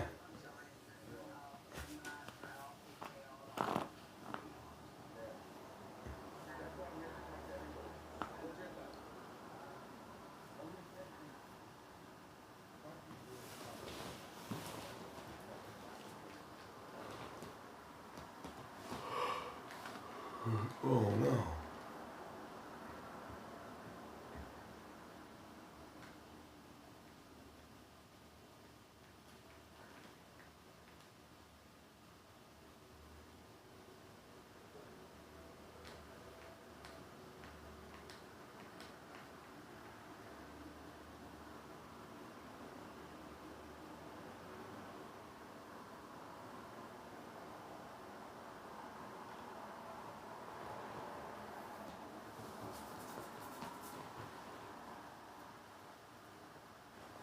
Oh, yeah, thank you for tuning in, Dan. I was going to say, I think I said earlier, but I'll say at the end that there's always a sleeping and dreaming with Zsa Zsa.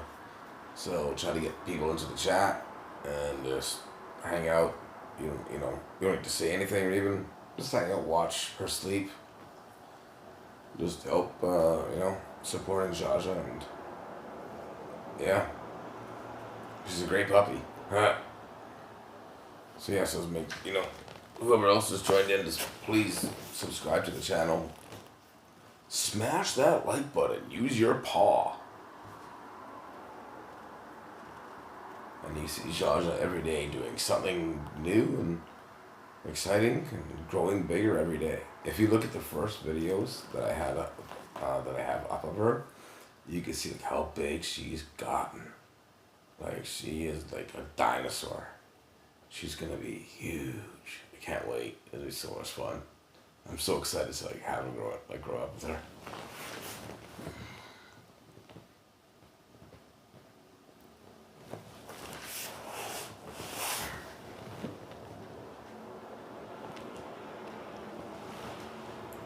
Thank you, Dana. Dana, do you have any pets? Do you have any dogs? Oh, and I forgot to ask you, Juanita, how's Tito doing? How's Tito's week been? I put up a video today of Zsa Zsa meeting a kitty on the streets, who I think she met that cat before, but today the cat was more, I think, intimidated. But yeah, I put up a video of that. So yeah, Daniel, if you have any animals, any pets, let me know what you have in New Zealand. I'm guessing out there, that there's you have like a big land, and then I would hope you have on the land like goats that eat the grass and stuff like that. That'd be really cool. We can have in certain sections here in Toronto, chickens, but I think they outlawed it. So if you had chickens, you could be grandfathered in to still have the chickens grow. But it was a pilot project for 10 years or something, or 20. I don't know. Toronto does some weird things sometimes. Yes, exactly, Daniel.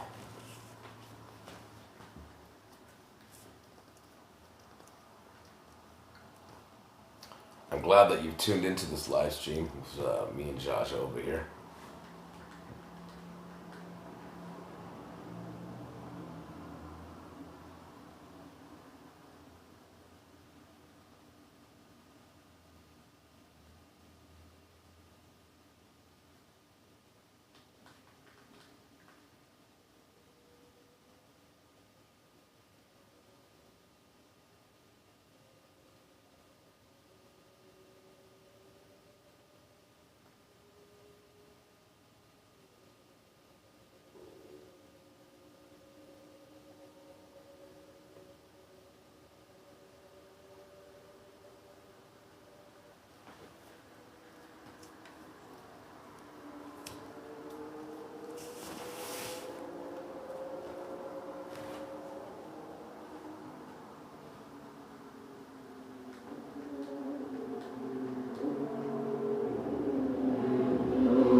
was a really loud motorcycle that just passed by. That's what Josh was looking over up to before.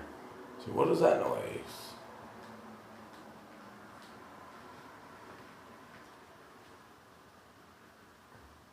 But the Walmart Rewards MasterCard.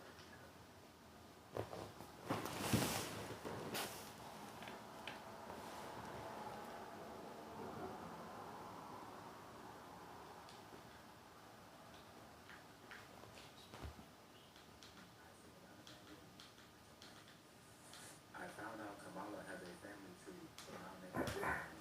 In 1982, James Harris became Kamala. This character was created by Joe Rogan and Jerry Mathis. When he first started, they treated him like a serious character, and they had him in a feud against Jerry Lawler. After that, they put Kamala in a tag team with Uncle Elmer, and they called him Kamala number 2. They really just said, fuck it, put him in a tag team. That's crazy.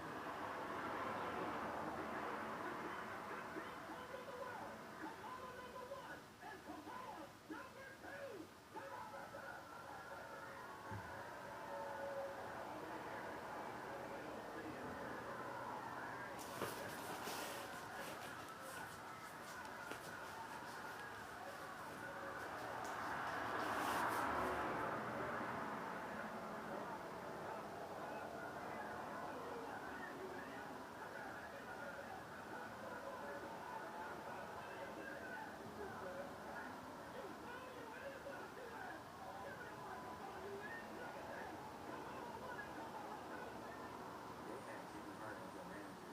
Every time I hear about Uncle Elmer, it's mostly about him selling fake watches to other wrestlers. Also, I read some comments and they said that he was part of the KKK. I don't know if that's true or not though.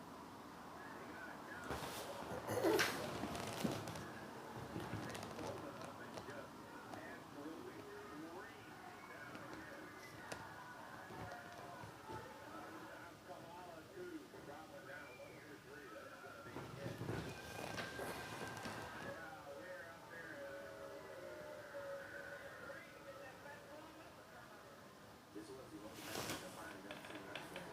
Kamala said in an interview that him and Uncle Elmer do not like each other. He said that they called each other dumb sons of bitches. Okay, but anyways, here's the next guy. His name is the Botswana Beast, also known as Uganda. When he first started in the mid-80s, his name was Immediately Wayne. Then afterwards, he became the Botswana Beast. And then in the early 90s, he went to Japan with Abdul the Butcher and Kamala. When he was in Japan, his name was Giant Kamala number 2. Apparently, Kamala said that Abdullah gave him a name, and this is what Kamala had to say about it. But I'm gonna tell you, he changed his name to Kamala 2. This big fat punk ass Abdul the Butcher. I don't care a lot about Abdul the Butcher because he had kept blacks out of Japan for years, and he still do. We got two guys that were called Kamala number 2. I wonder if there's a Kamala number 3. In 1990, the Botswana Beast went to ECW. His name was Uganda. He had a match against Spike Dudley. He lost a match in 20 seconds. Then he had a match against RVD for the TV title. He lost that too. Uganda left ECW in the same year, and he retired in 2005. I forgot to add this, but Uganda had a tag team partner who dressed up like Kamala too. His name was Jun Izumida. But anyways, here's the next guy. His name is Kamala Jr. At a weight of 269 pounds, Kamala Jr., along with his manager, Damian Anderson. Fans were ready for that pizza match. There. Oh, mercy. Oh, Halloween's coming a little early, Dallas. Kim is left in. Well, wait a minute. Trick or treater of the year. Leave it on.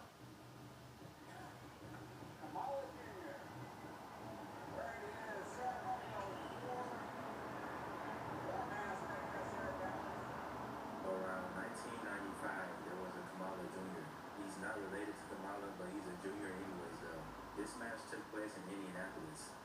What do you see, Donnie Dan stacking it up there? Just a Donnie, just stacking it up. Donnie Dan stacks it up. Put some fruit down there, like Donnie.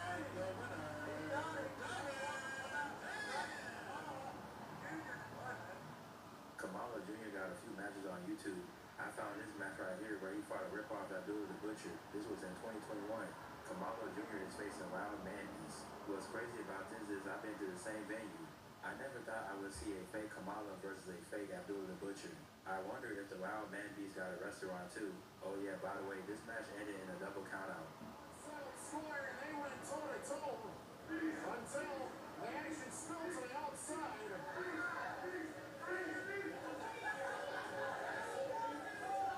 they might take this outside of the Eagles Club.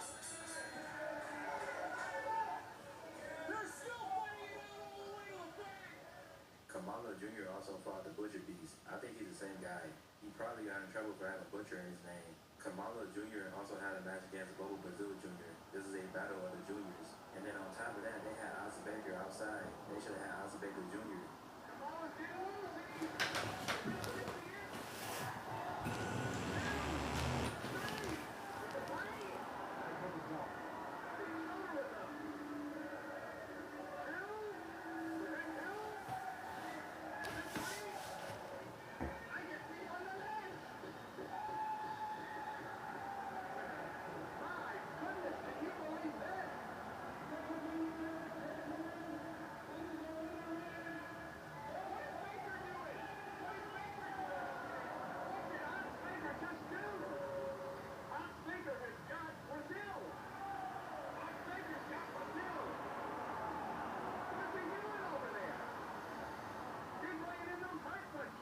I don't know if Kamala Jr. still wrestles or not, but that's pretty much it. I wonder what this guy does nowadays. But anyways, the next guy I found is this guy right here. His name is Prince Kamala Mala. This is the only video that I found of this guy, and this was in 1990. In this match right here, Kamala Mala fought this guy named Tulu. He squashed him, and then Ken Patera came out to the ring. What the hell is he doing here?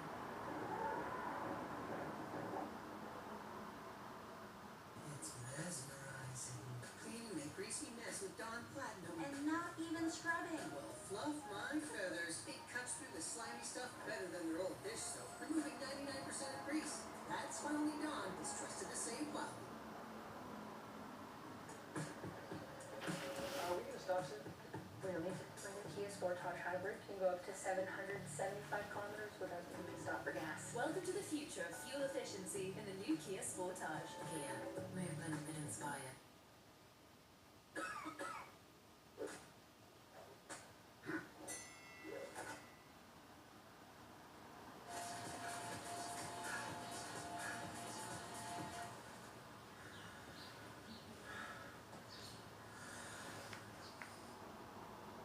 Cut.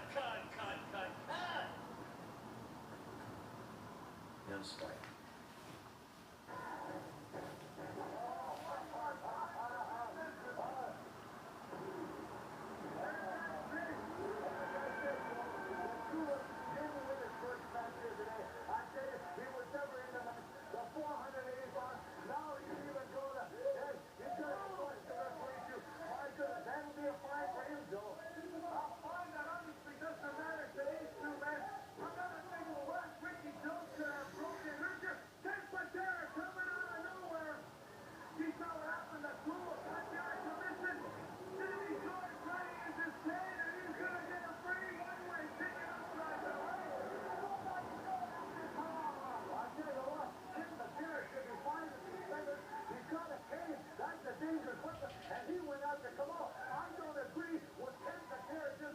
The next guy in the family tree is Kota, the Ugandan warrior. I can't find his match, but I found a promo.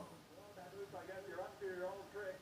Apparently you have signed Kunta the Ugandan Warrior, and he is the NWA Mississippi Light Heavyweight Champion. I see that much. But what are you trying to do? Trying to get gold by signing people? You say you simple. I told these people that I was going to have a whole bunch of surprises. Okay, this is one of the surprises. Black Thunder, I hope you signed that title. This is the night. With Rick, Rock, we're thinking and we go round. You understand me? I don't think that little LC still has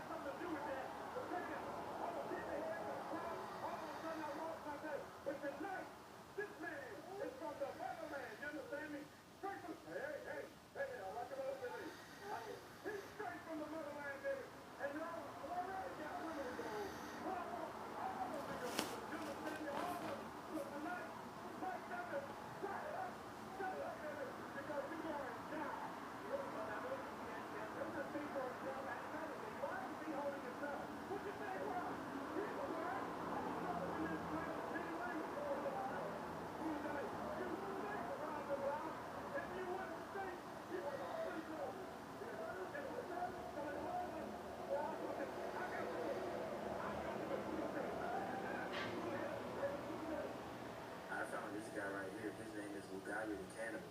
Hey, no offense to him, but this one big ass dude right here, he's like the biggest guy on his list. Mugabe is from VCW, and that's pretty much all I know about this guy. Mugabe was wrestling in the late 2000s, but I think he retired in 2013.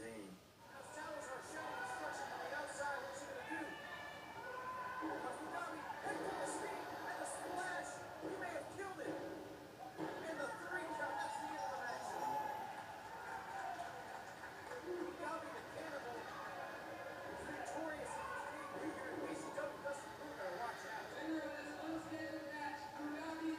ECW better watch out. Wait a minute. He's fighting. He's trying to cannibalize him. The match is over, Kevin. Somebody get him off there. Last but not least, for this video, we got Papa Dingo.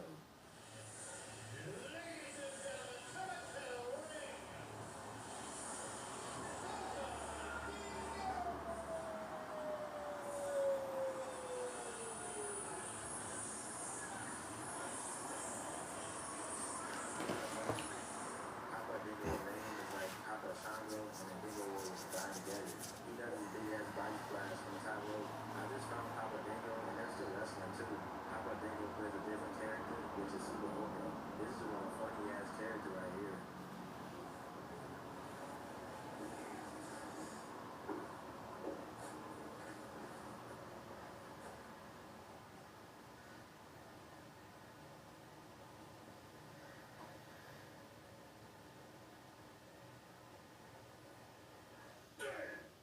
We got Oprah and we got Medina in pro wrestling. That's crazy. Nick Gage had a match against Super Oprah. He beat the shit out of him. Oh wait, guys, I got one more thing to show y'all. This right here is Honky Kong.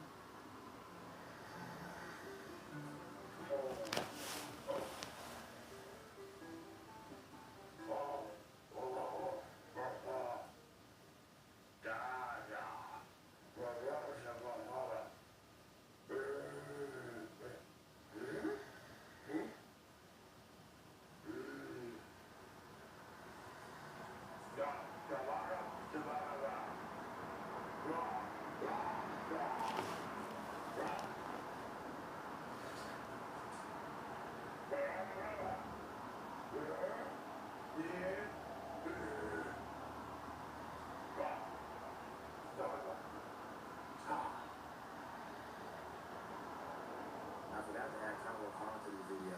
I met him like 2 times. He's a pretty cool guy. Let me know in the comments if I forgot somebody in this video. I would have had this video out sooner, but I got sick. Yeah, that's crazy. But anyways, if you liked the video, make sure to hit that like and subscribe button. Also, if you want to join my Discord server, link in the description. Not your main out. The thing about hair is, even if it starts here, it'll end up there. But the new Swiffer Super Pro is made to get hair anywhere. Brooms just push and move. But Swiffer gives you a clean that's mama proof. The new collapsible, storable Swiffer Sweeper Pro. Love it or your money back. Summit Series was never just made for mountains.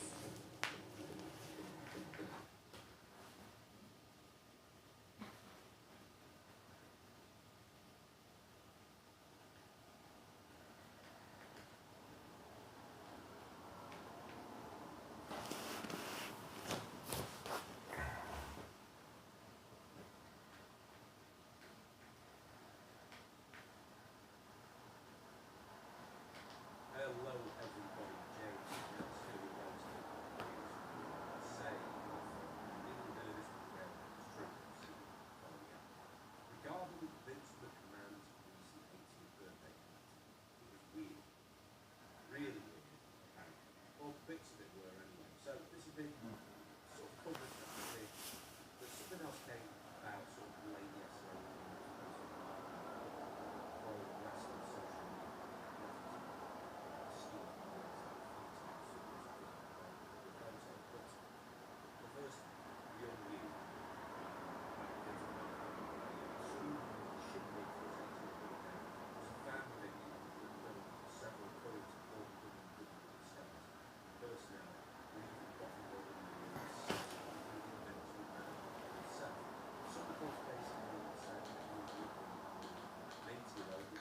I guess it's fair enough that that'd be a fine thing to say or a normal thing to say about anyone apart from maybe Vince, who's basically an android. But you know, time is undefeated, I guess.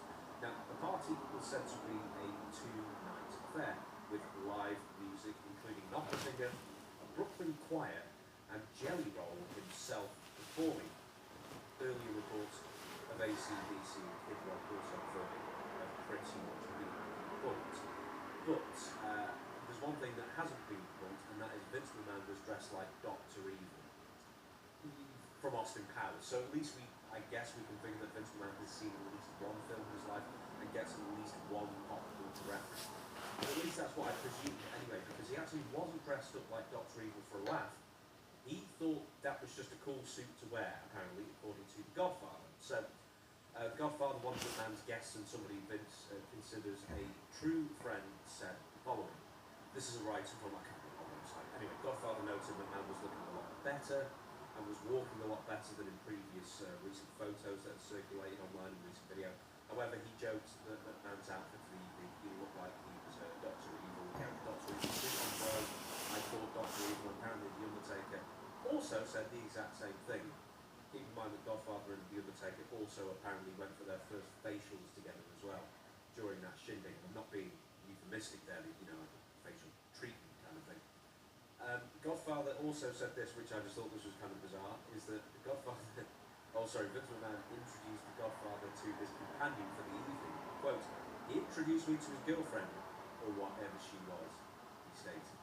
A ringing endorsement there, quite frankly, but still it goes to show that it doesn't matter if you're 100 years old and you have alleged reputation of cracking on women's heads and that you're a sex trafficker.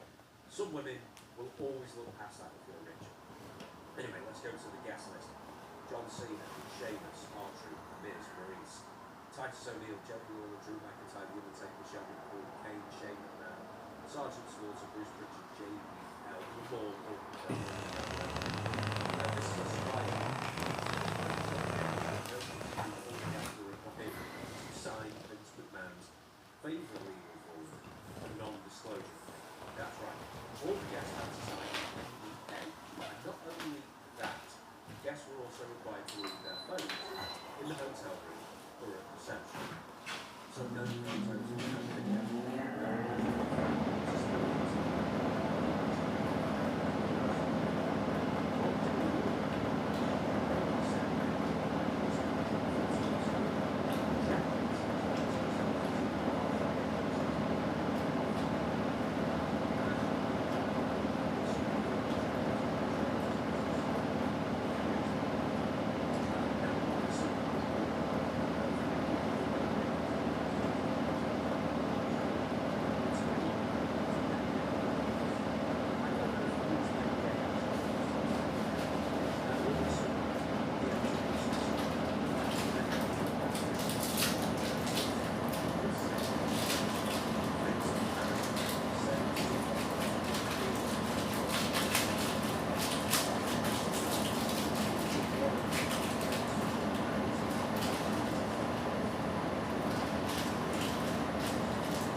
Bless you.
Zsa Zsa, you getting awake?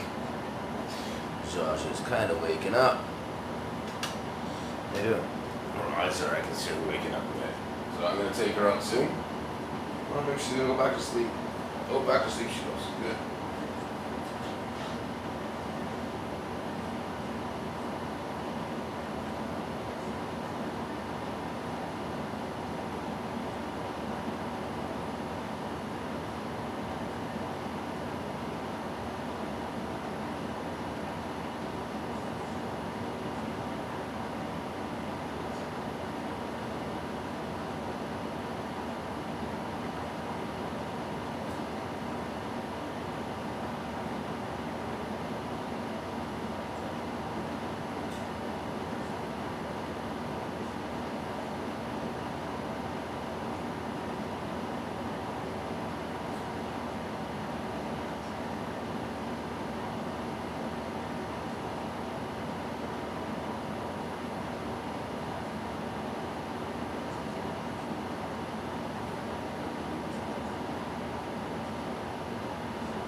Hi, Zsa Zsa.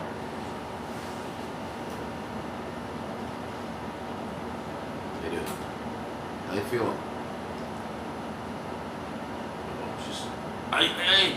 Stop. Hey, Zsa Zsa.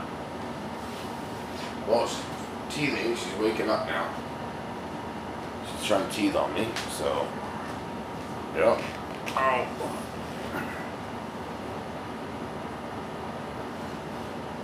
Soon as okay. Yeah, soon I'm gonna take her out.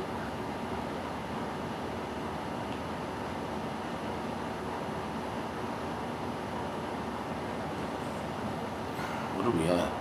All right, we're almost at 2.5 hours, Zsa Zsa. Good streaming.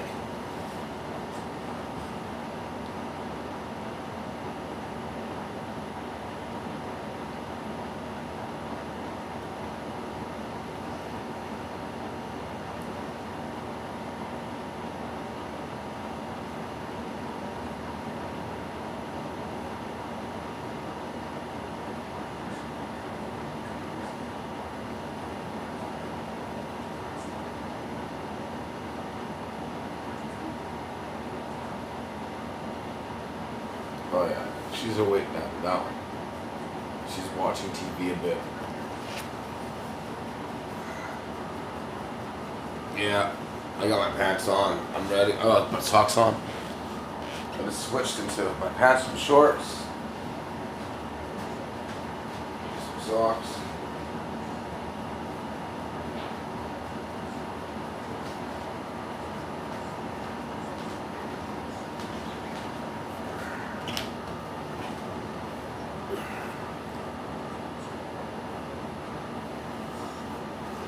Oh, jeez, Zsa Zsa. Where'd you go from? I know, we're getting there. Zsa Zsa, what's that? It's your harness. Come on, you want to show people how you put it on? Like that. There we go. Show them how good. Show them that you're good or you're not gonna bite it for once. Whoa! Oh look, Zsa Zsa, what's that? Look, hey, what's that? You see that? You're on TV, Zsa Zsa. There you go. Is that right? Yeah. What happened? Oh, it's getting tight on her now. I have to loosen it up here. Zsa Zsa, you're getting big, puppy. It's getting tight on you now. Oh, now you go back down.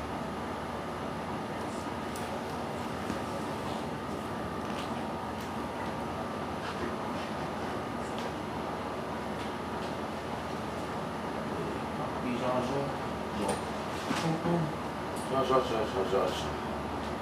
Zsa Zsa Zsa Zsa Zsa Zsa.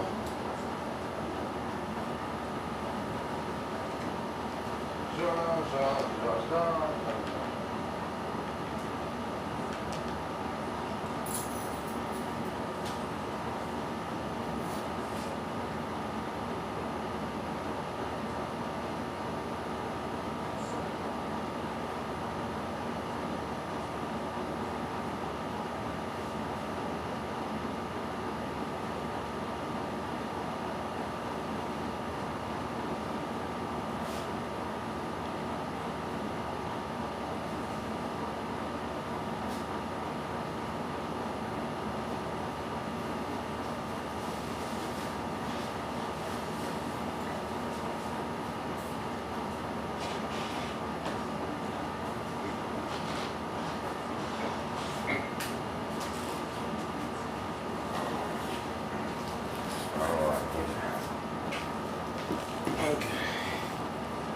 Josh, we're getting ready. Please like and subscribe if you haven't already. Whoever's in the chat, you know.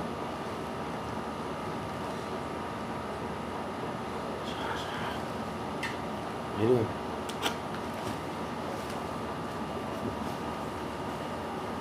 George, look, you're on TV. That's you. That's you. Look, you're on TV. Say hello. Wave your ear. There you go.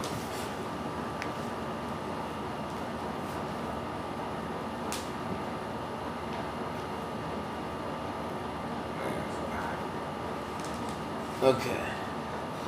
Alright, Josh. Let's do this. So I'm just gonna get ready here. I'm gonna put up this sign that we cleverly made. That Josh is eating right now. But I'm gonna put this up when we leave. I'm gonna let the stream still play. So yeah, because I know that you guys will still watch it for me. So that's awesome. Thank you. So sorry that. So we're gonna put that up in a second, and right when I take her out, I'll put that up and I'll be back. Probably like 10, 15 minutes. Yeah. Thank you. See, I'm smart. I'm learning now. Eh? We got this. Thank you, Anita. Thank you, Jasmine. Thank you, Daniel, and whoever else is watching. Let me just get my jacket on. Where do I put that? Oh, it's not right. Where's my bag? Good question. Where is my bag?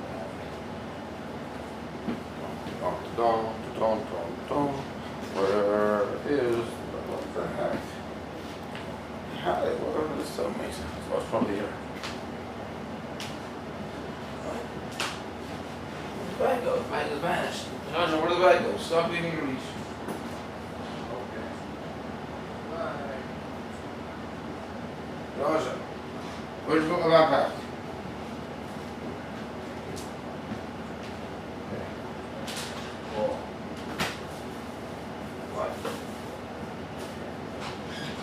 Joshua, my backpack is MIA. How did this happen? Huh? How did this happen, Joshua?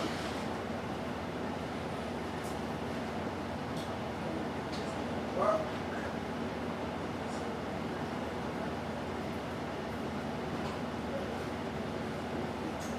I have no fear, Joshua. Fill my jackets. Okay, I got your poo bags, I got this, I got that, I got my keys. The phone will still be rolling. I'm going to put on that there.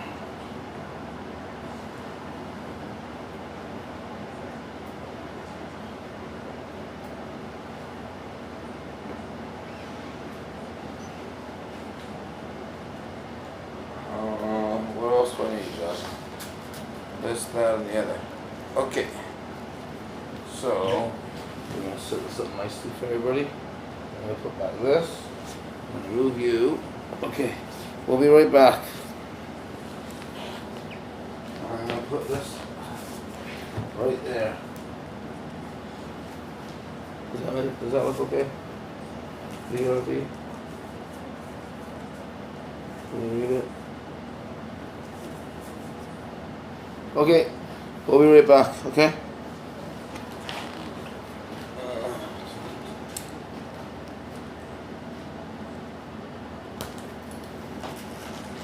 Alright, let's go with our shot.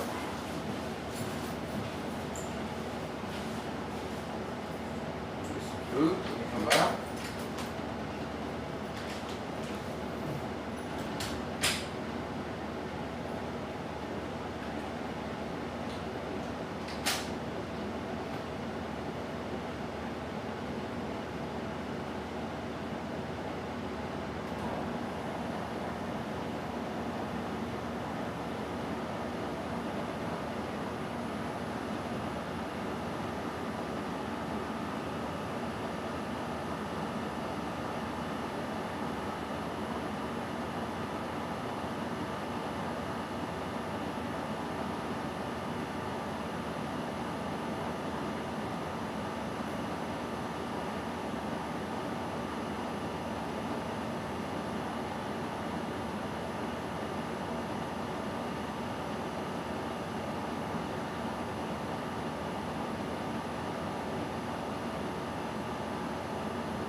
We're back.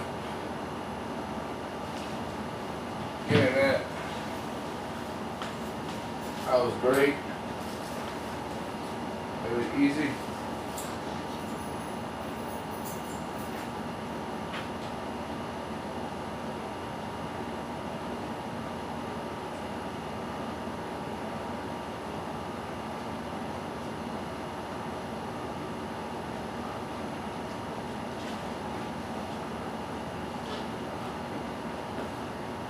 Zsa Zsa.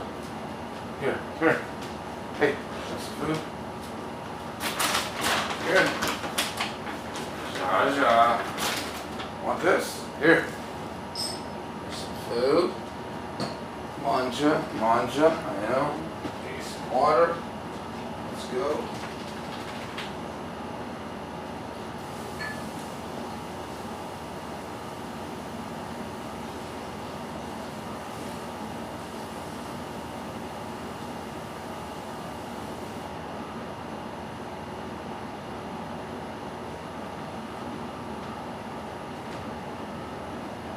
Zsa Zsa. Where'd you go? How are you? Hello. Hey, come here. Take this off. Hey, come here, look. Take it off. This goes up. You don't need this. You don't need that. Let me still in here. Oh. Come back. Okay. Zsa Zsa, come here. Hey, we're back. Zsa Zsa Gabor puppy. Back. Okay.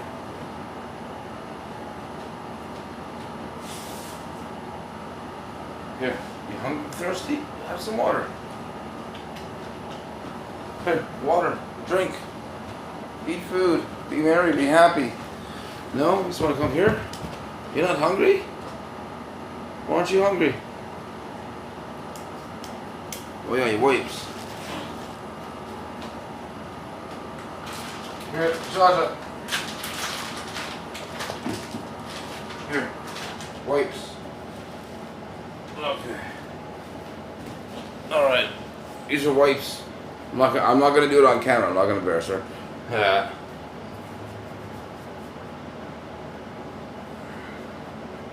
Good girl, Zsa Zsa. Good girl. All clean. Perfect. There you go.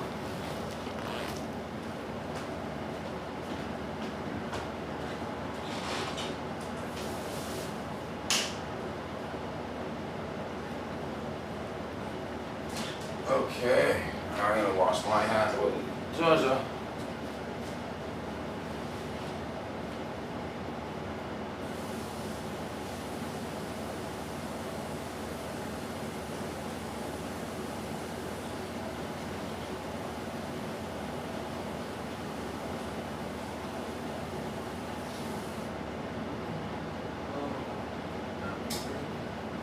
Zsa Zsa Gabor. How you doing, Zsa Zsa? How you doing, Zsa Zsa? Zsa Zsa Zsa Zsa Zsa Zsa. Zsa Zsa Zsa Zsa Zsa Zsa.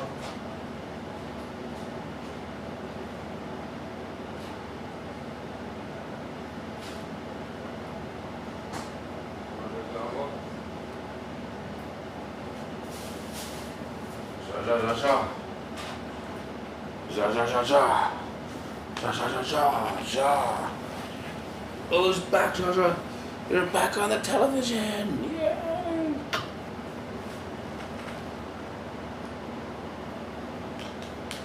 Oh yeah, how long have we been doing this for? We're almost at the 3-hour mark, Zsa Zsa. Congratulations. More records.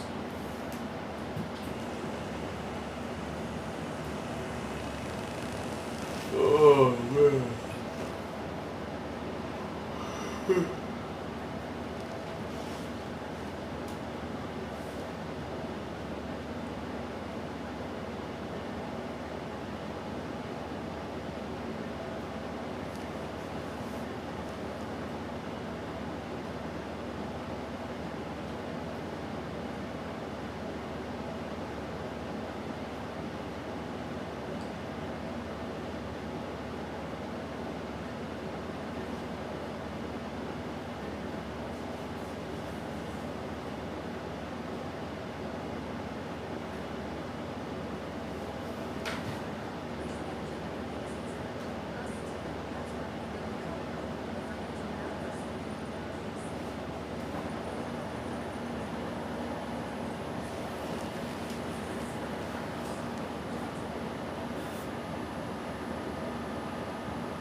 Very easy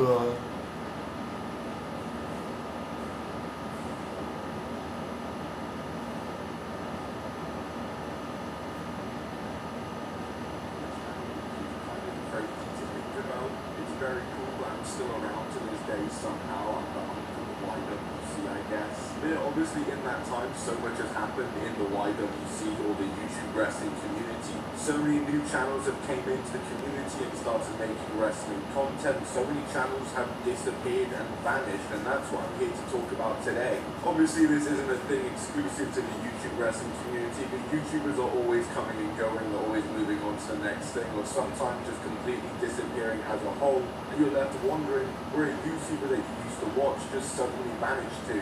So we're here to talk about a few of those examples in the YouTube wrestling community in particular, as we talk about wrestling YouTubers that just kind of suddenly disappeared one day. And yeah, if you've been around in the YWC for as long as I have, then this might be a nostalgic video for you as we reminisce on some legends of the YWC.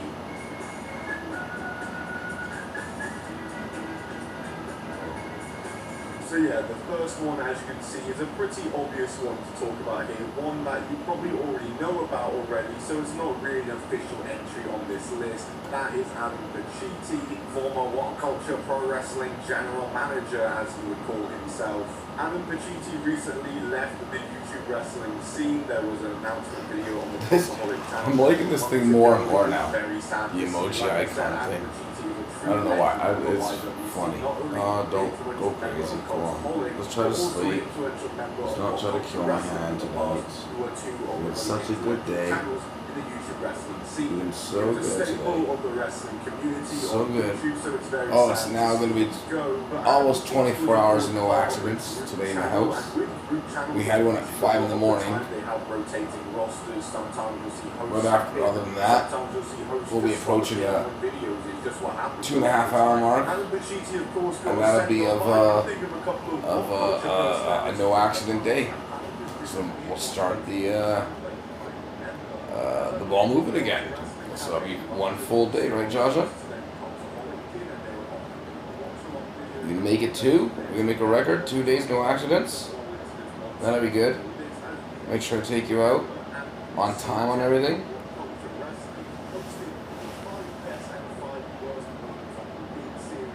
But what was the best of it all, and what was the worst of it all? Well, I'm Andrew with What Culture, and let's dive on in and sort it all out.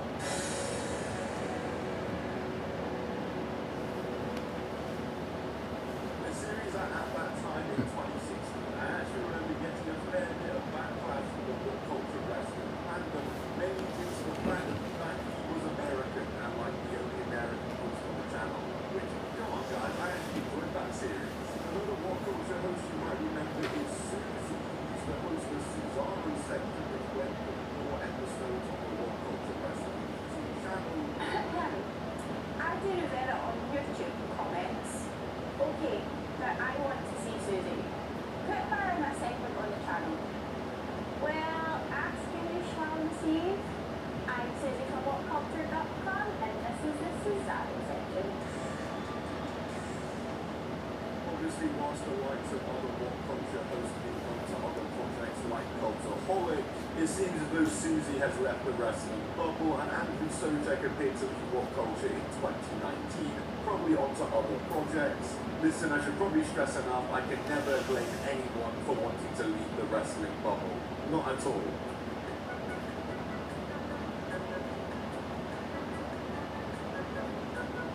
Next up is a YouTube wrestling channel attached to a name you might recognize, that being Nova Pipebomb. And if the name Nova sounds familiar to you, that's because the YouTuber Uber Hacks and Nova has been going on YouTube for a very long while on this platform. Nova has nearly 3 million subscribers and 7,000 videos. He's been going for over a decade on YouTube, easily way longer than me. And if you're a current Nova fan or even a Nova fan of the past, maybe you don't even remember when Nova created a wrestling gaming channel called Nova Pipebomb. What's going on, everyone? Welcome to my second channel, and welcome to the first video on my second channel.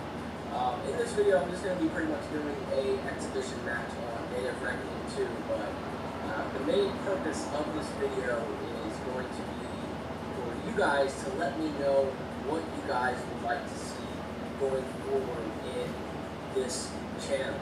Noble was no stranger to wrestling gaming. He had done some SDR videos on his main channel in the past, but he would start Nova Pipe Bomb just before around WWE 12 was coming out, and he would start doing a Here Comes the Pain series, as I can see on this channel, before doing a Road to WrestleMania. A lot of them seem to be deleted. You can see it's 1, 3, 10.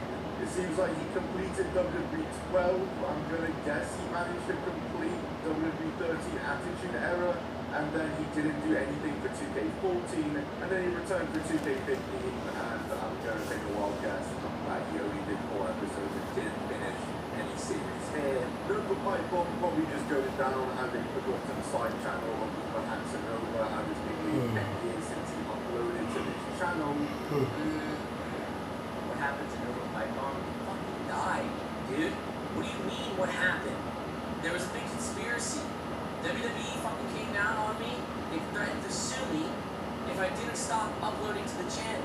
And so I was like, whoa, guys, back off. All I'm trying to do is make WWE video game content. Why are you doing this to me?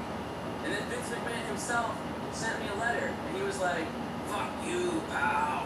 And like, I was like, whoa, that's kind of crazy. Like, why would you do that to me? I didn't deserve that. And so I stopped uploading to the channel because I didn't want to get sued.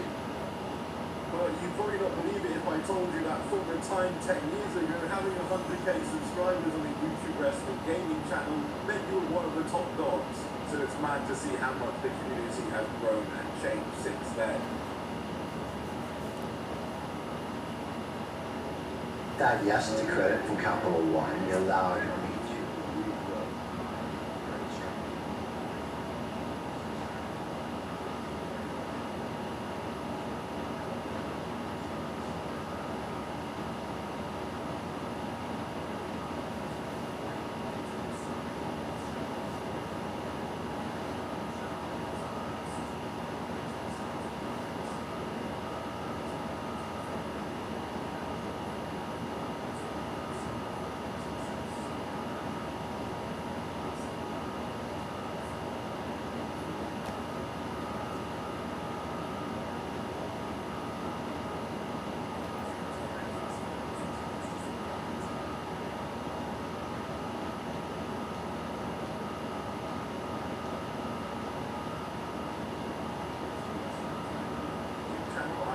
Started maybe just before I started my channel.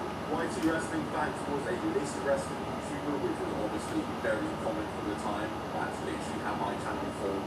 He did an array of list videos and actually did fairly well for the time, and really grew his channel to, I believe, up to nearly 500,000 or more subscribers. He also had an extremely hard intro song that maybe if I play it, you'll remember who YT Wrestling Facts is. Hey, what's up guys? Today's video, we're going to be looking at 5 secrets WWE video wants.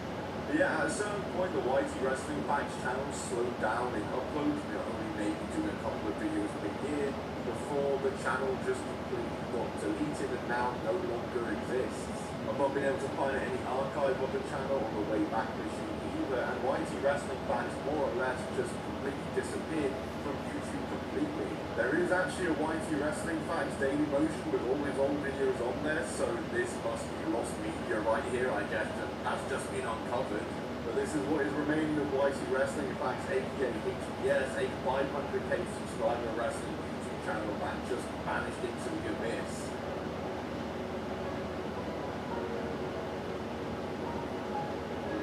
And the final one to talk about is one you still might recognize, as they didn't disappear too long ago. That is Wrestling Hub.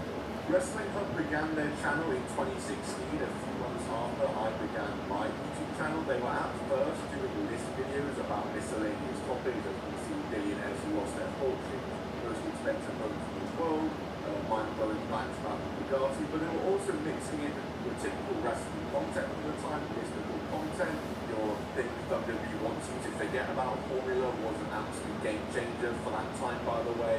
But he would switch his focus to strictly wrestling content and clearly found great success in doing so. And my introduction to Wrestling Hub was when he started his series Wrestling Origins.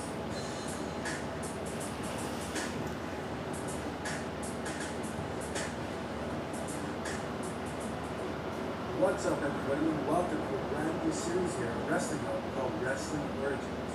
This series will focus on one topic, such as a specific superstar, and detail everything in their lives from birth to right before they become a star. Which, as you can probably guess, is a series where he just uncovers the origins and the beginnings of certain popular wrestlers' careers. It was a series that really did pop up all the time, no one else was really doing it, and as I said, it was the way that I was introduced to Wrestling Hub, was through his Wrestling Origins series. He continued doing that with this content and news content and Wrestling Origins within the series as well, but he would eventually switch to just strictly being a wrestling news channel. You can scroll through any of his latest uploads or just pages of just news videos and no lists and no other style of content. I can totally understand why he would have made the switch. Wrestling Origins is a series that can only go on for so long before it gets formulaic, and when you're doing wrestling news, there's always something to talk about and always content to be made. He was clearly doing well with his wrestling news content, but this upload on November 29, 2023, right after CM Punk returned to WWE, he stopped uploading. This is his last upload he's done on there, and it seems like a bad time to stop doing wrestling content when CM Punk has just came back to WWE and excitement is at an all-time high in WWE at that point. Maybe Wrestling Hub is CM Punk. Hello. Maybe there's uncovered a conspiracy there. Just join, please like and subscribe. If you have any questions, comments, concerns, or tips, or help, I don't know, whatever you want, put them in the chat. Hit that like button, subscribe, get that notification bell, ding-a-ling-a-lingin'.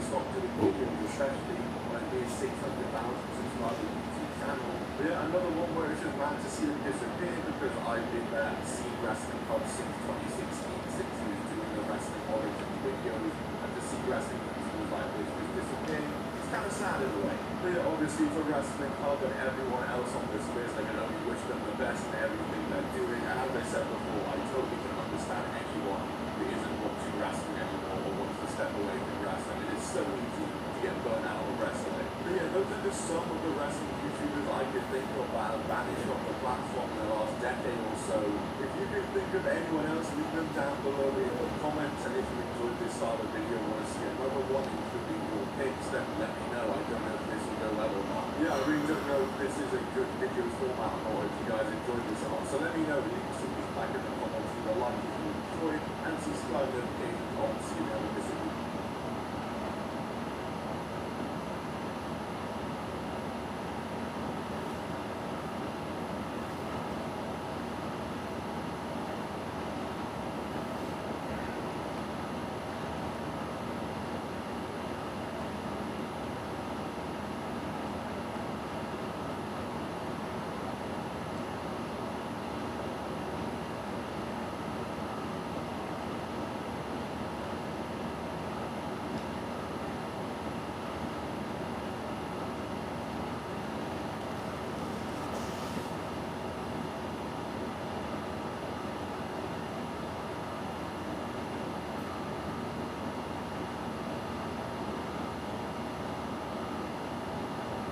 So soft. Hey, Zsa Zsa, you're a soft puppy.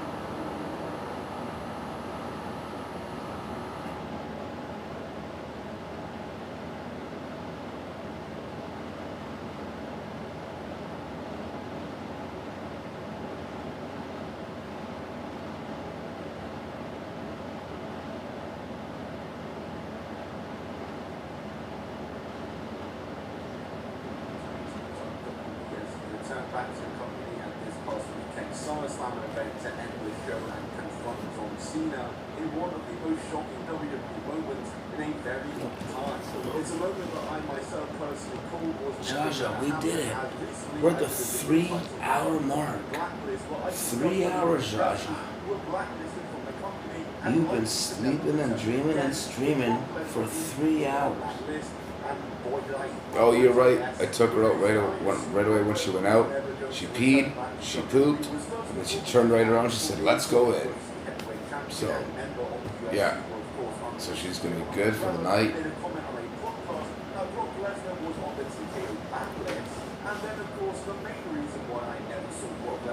So yeah, I'm gonna go in the morning to.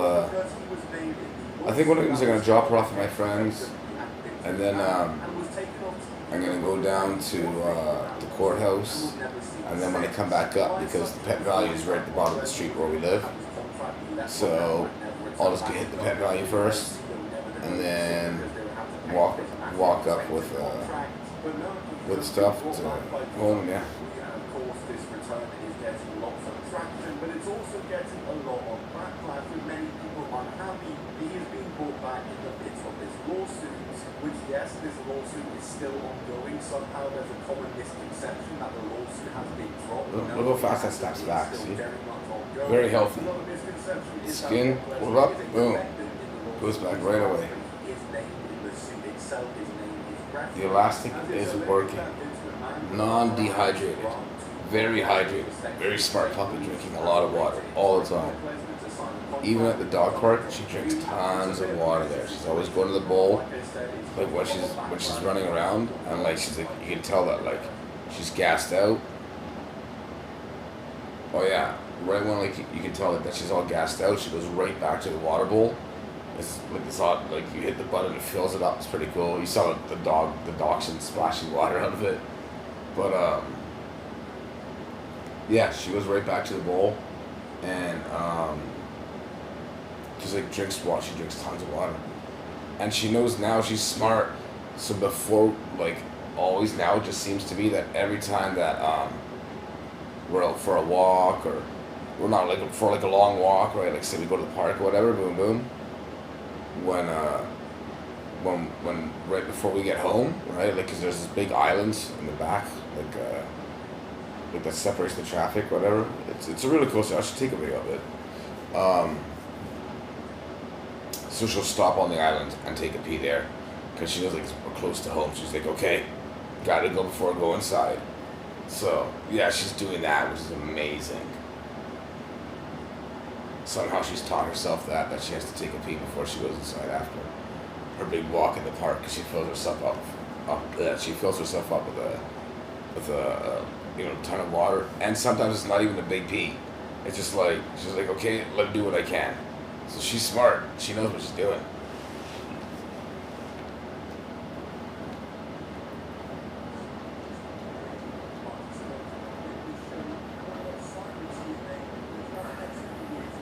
It's just so much fun, like racing the puppy. You know, it's a whole new experience, right? I'm learning a lot of stuff. It's pretty cool. Begin to work more regularly in the States. He wrestled with Jeff Jarrett's Global Force Wrestling, as well as worked for Pro Wrestling Gorilla, working both of their Battle Los Angeles tournaments in 2015 and 2016, where he even won the tournament in 2016.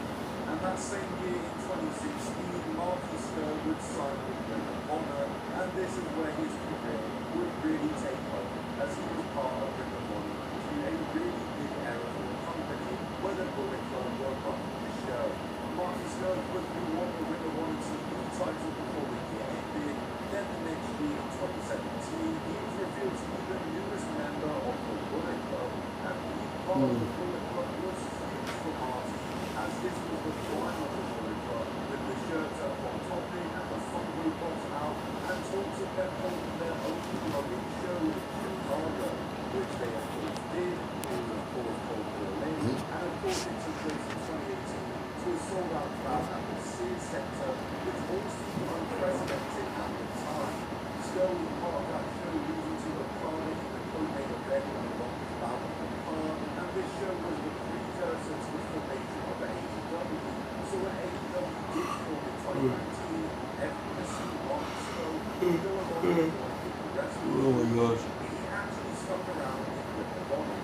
stick with them all throughout 2019, by which point Ring of Honor was a shell of itself, and he decided to stay through 2020, as well as becoming the head booker for some reason. Ring of Honor was taken off there due to the pandemic, and during the pandemic, Skull was facing accusations. Skull was accused by a woman of SA in her 5 years prior when she would have been around 27, and when she was 16 years old, as well as intoxicated. Skull admitted that this incident and scenario did take place, but insisted that everything explicit that took place was all consensual.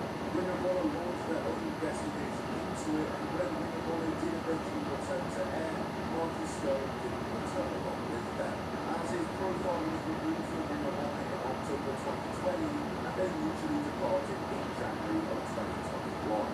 Marty Skull would disappear for a while, but would return to wrestling, where he now wrestled in Mexico, where he seemingly sought to give his career a hard reset. And most likely because promotions in America and the UK don't exactly want to use him. Marty Skull is now forgotten about, and nobody really wants to see him in any major promotions. Marty Skull has actually started to wrestle more in America now, which is a very surprising thing to see. It is still on lower level independent companies, but Marty Skull is still very much active in the wrestling community and in the wrestling scene, and it's kind of nice to see. Next up is Sexy Star, who was blacklisted from the wrestling industry following the infamous Rosemary incident where she shot on her and put her on a shoot armbar. Her character and persona was given to another wrestler to use, and yet somehow she still managed to make her return to the wrestling industry. Following the Sexy Star / Rosemary incident, wrestling Twitter was set alight. Every wrestler under the sun came together to crap on Sexy Star. Cody Rhodes famously tweeted that he would never share a locker with the Sexy Star, and this was during the time where Cody was pretty much working for every company ever, and the general consensus was that Sexy Star had essentially been blacklisted from wrestling following the incident with Rosemary. And sure enough, many shows that Sexy Star was booked for would begin releasing statements on the incident and cancelling her bookings. But whilst I've read responses from other members of the wrestling business, one thing I've not done is I've not actually read the responses from Rosemary and Sexy Star themselves, the two people involved in the center of this incident. Rosemary's own promotion at the time, GFW, released a statement essentially saying that Triple H and Sexy Star had both apologized to Rosemary and that the necessary actions were being taken. Rosemary, though, would then release her own statement, reading the following: "Let me make this perfectly clear. If you take liberties with somebody's body when they are giving it to you and trust me to keep them safe, you are not tough. You're an asshole and you don't belong in this business." Sexy Star was actually just about this weekend at WrestleMania. Now, while I've been quite on social media until I was calm to address the situation, I was informed that she is telling people it is being work. You are all now being told Sexy Star is a liar.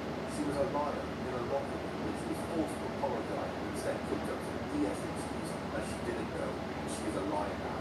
You know if you are talking on someone's arm, you know an armbar is real and a dangerous hole. The only reason your face is not broken up now is because a little voice in my head as I lay on the repeating, "Don't go to Mexican prison, thanks to you." However, time is positive, the outreach of the wrestling community is incredible, overall the house that I feel like I have friends. And yeah, you get it, just kind of back. Well, hello everybody. Thank you for joining. Please like and subscribe. And yeah, ask any questions if you want to, or just watch the video. Thank you. I'm about to read out Sexy Star's statement now, and this is the first time I ever read this, and reading it out astonished me, because what you're about to read here, the sentiment of her not being at all remorseful is going to be completely reinforced listening to this. She released a really long statement on September 4th, 2017. I'm not going to read it all, but here is a quick summary. She says she only met Rosemary for the first time minutes before the match. She claims Rosemary knew and gave the okay to everything about what they had planned for the match. And here's what she said about the armbar move. The match came to an agreement, and when I tapped out Rosemary with the submission that was agreed and selected upon, it is also one of the least dangerous submission moves in the danger range that I have applied and have been applied to repeatedly. At least that's how it's always been.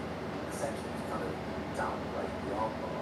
She also claimed she was surprised to come backstage and find out Rosemary was injured as she walked backstage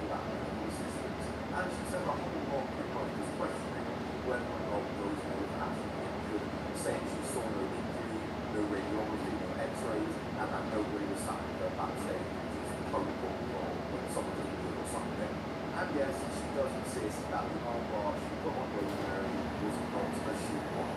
So yes, this response obviously did not go down very well, and it just didn't help her case whatsoever. Sexy Star was still effectively blacklisted. Or was she? Because let's investigate that. I never actually looked into what happened to her wrestling career. To Kate Matthew made it onto the Internet Wrestling Database. We are on Kate Match. And the first thing I noticed is that Sexy Star has had a match in 2023. That is astounding. So she had a match in 2023, then her last match before that was in 2021. So it doesn't seem like she's actually wrestled full time. Wow, she has been in America a couple times. Los Angeles and Anaheim, she went to their show. But she mainly wrestled in Mexico. She did do a match with Roxy in Texas. She got Sam Heller elected to be champion in 2021. That is insane. She's had televised stuff with Chaos, which is the guest of the great company. She's still on records for Rosemary. She Rosemary to this game. So she did some stuff in America. Still, wow, after everyone went up for ACW. Seems like it's ACW, Austin, Texas, and I'm doing this stuff with Sam Heller as well. But like, she's not actually blacklisted. She's had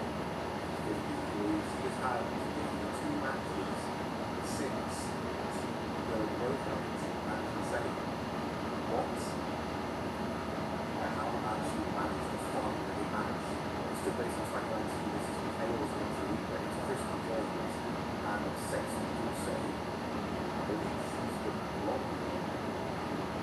I have noticed she isn't wearing a mask, so that is very interesting to see. It's completely unmasked. Looking for a smarter way to mop? Try the Swiver Power Mop. An all-in-one cleaning tool with a 360-degree swivel head that goes places a regular mop just can't.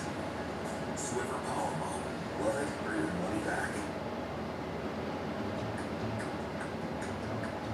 The Kia Seltos is as comfortable on the road as it is off the beaten path. Find your all-year drive in the Kia Seltos. Kia, movement that inspire. Baby milk, made from 100% Canadian milk.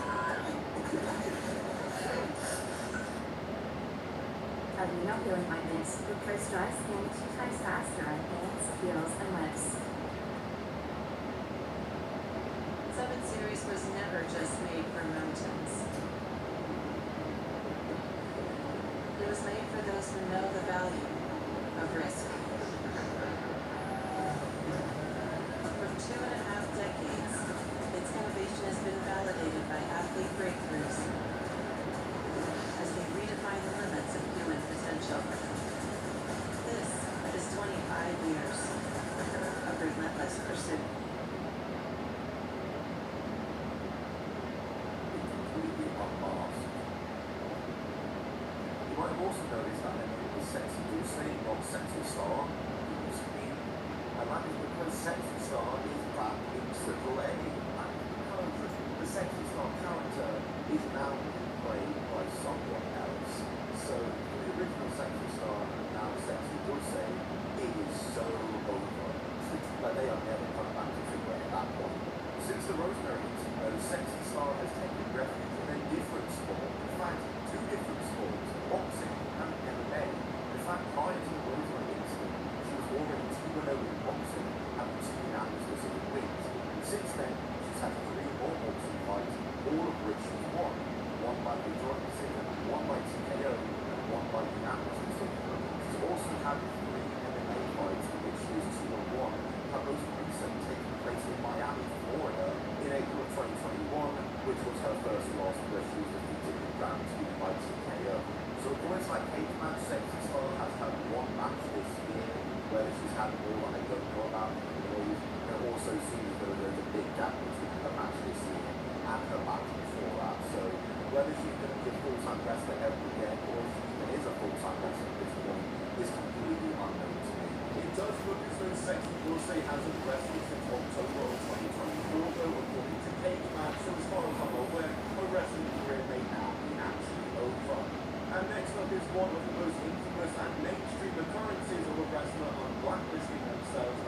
course, Tessa Blanchard, who faced major backlash after allegations of racism back at the start of 2020, right before she was set to win the TNA World title.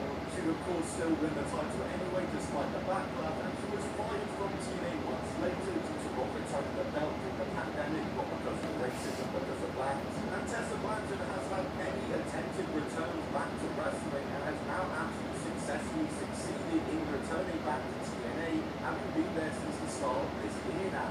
After leaving TNA the first time following the allegations, she would return as the main headliner of the Women of Wrestling revival. I feel like this is forgotten Tessa Blanchard more that she was a part of this. AJ Lee was also a part of this, if you remember, but this came crashing down and Tessa Blanchard would crash out of WoW due to her backstage attitude and the fact that she was the trainer for the wrestlers and it wasn't going down well apparently. And following that, she would take a break from wrestling entirely, only wrestling occasionally until she would make a full-time return to wrestling for CMLL in Mexico, a major promotion, and essentially unblacklisting herself. It's here where she got to work with top stars in women's wrestling such as Stephanie Baker and Willow Nightingale and other luchadores in CMLL, and this would lead to her, of course, returning all the way back to TNA where she was when the allegations were first made against her in a full circle moment. And I'm going to speak in more detail about Tessa Blanchard's return to TNA so far in a future standalone video, which will be coming very, very soon, so stay tuned for that. Next up is Drake Younger, a former deathmatch wrestler turned WWE referee, who seemingly went on a bit of a downward spiral when he was in WWE and alienated himself from the rest of the wrestling world, but now seems to be kind of making some sort of redemption arc. And this is what I've said of Drake Younger in the past regarding his career and his blacklisting from wrestling. Drake Younger debuted in 2001 and began wrestling across the US very early on. He was getting himself involved in deathmatch promotions, mixing up with some of the man's lads of the wrestling scene, wrestling companies that were either living in the South, and rapidly inviting Nick Butcher, John Jens, Ian Boston, Jimmy Jacobs, Chris Candido, Matt Sydal, John Taylor, and many more. But it wouldn't be until 2006 when he joined CZW, and this was a move that would really change his career and made his career. CZW, don't know by the way, was known to be probably the baddest, most insane wrestling company out there. This sort of hardcore matches, sex and violence, related storylines, just crazy stuff. It was on a similar level to either Brick in the South, which was probably just a bit anything in terms of scale of car crash, and Younger had already gone to either Brick in the South, so it was naturally time for him to go up. He wrestled CZW from 2006 until 2014, and he chose that as one of CZW's greatest and most successful wrestlers in the company's history. A two-time ultra-violent underground champion, a former world heavyweight, tag team and junior heavyweight champion, as well as being the only ever CZW wrestler to win both the Tournament of Death and the Best of the Best tournament. He retired from the competition in 2014 to sign with WWE as a referee, but everyone was really happy for him. Everyone was very pleased to see Drake Younger, now he worked class on WWE, getting big break and working with WWE. He even came back to CZW in 2016 to pick up the internal way. So there was a lot of love for him from the CZW fans, but slowly over time, that love for Younger was lost. And a lot happened while he was in WWE in a very quick period of time.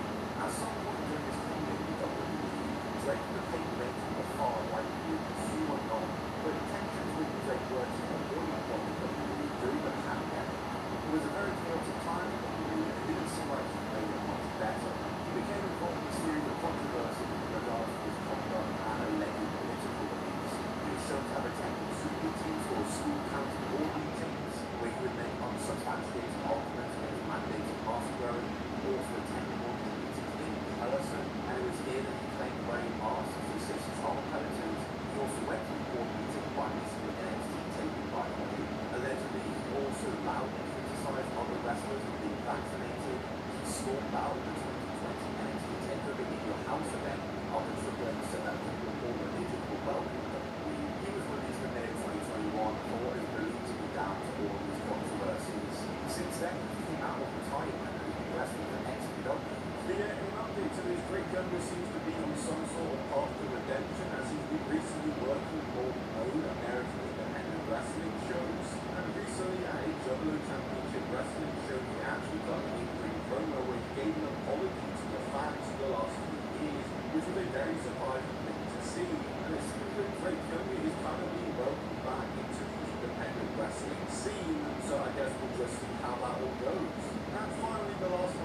he would end up getting accused by over a dozen women during the speaking out movement of sexual offences and blacklisted from the wrestling community as a whole, as these allegations were corroborated by fellow independent wrestlers and former roommates of Joey Ryan himself. But Joey has had 2 attempts now at trying to return back to the wrestling business. The first took place in 2021, and I spoke about it in a couple of videos here that I'm going to play now. A Twitter account called @wrestling for WC with the title Wrestling for Women's Charity tweeted out a poster for a decade away. This is a holding account was created this is their very first week. It said March 20th at 7:30 p.m. Jackson Terminal, Knoxville, Tennessee, street live on Friday, ticket for here, all proceeds to Washington Square Rail, blah blah blah blah. And they put a poster up on it which showed Wrestling for Women's Charity, and it's a charity show for women's charity. At our first glance, this looks like a nice little show, a charity show for women's charity, really cool. And looking at the poster, you can see Toronto, Paul Holly, Sonny Kiss, Ryan Page, Freddie Well, Eric Redley, Alan Smith, or David Austin, or Dave Boyce, Dan Brown, and Rhino, and amongst other wrestlers. But look next to Rhino, even in the poster, there's one side or all those American. It's Joey Ryan, which he's hidden in the poster right there. You can see him. He's being shown in the poster.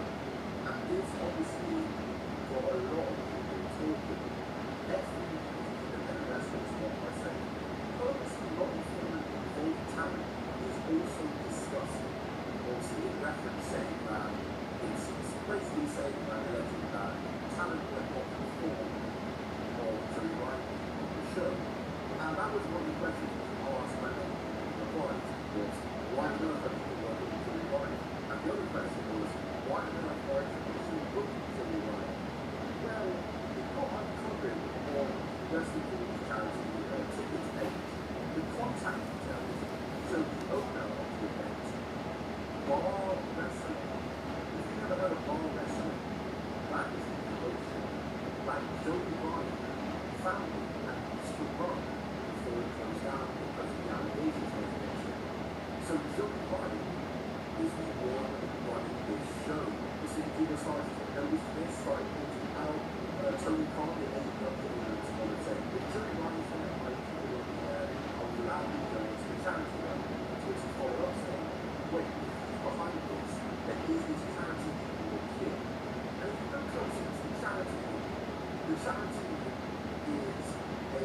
human-driven charity. They want to heal the soul of a woman, which is, many people pointed out, that the charity maybe isn't the best. I don't know how to word it. The charity is not the amazing best. It's a bit dodgy. So Joey Ryan has been behind a charity show for a women's charity when obviously many women have made allegations against them. Many people saw that as quite disgusting. Then eventually after the tweet got absolutely ridiculed in threads, I mean, this screenshot here, 25 tweets, 500, maybe 600 quote tweets, the tweet got deleted. And then the Wrestling for Women's Charity account tweeted out saying, we apologise for writing everyone up. It's clear that we're in over our heads. We'll say that everyone who was fully aware of all the details, including those who were in the of booking systems and talent. Rather than put time into a situation, we've cancelled the show. So obviously when that's what we'll say that everyone was fully aware of all the details. I don't know if they're trying to say that they were aware that Joey Ryan was a part of it all. I don't know if people read that, they don't believe that they don't actually believe that. They believe that the rest of the line to me personally. I kind of believe that we weren't informed based on how that was well and what he said. And following this, the account was deleted as a whole. And yet the next and most recent attempt that Joey Ryan has had at returning back to the wrestling industry was extremely recent. It was just in this past week as Coleman Wrestling will start promoting a show for next month, advertising Joey Ryan on it, with the poster reading Exile from the Sport He Loved in 2020, Born Again. Come on, man. Really? Who wants to see this? Joey Ryan isn't even a draw anymore. It makes no sense to even book this, man. And if you can take a wild guess on what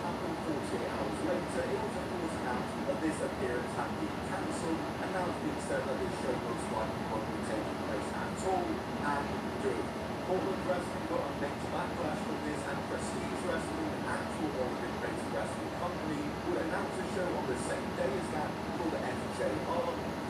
Guess what that stands for, and all proceeds of that show are going towards charity, and that show is still taking place.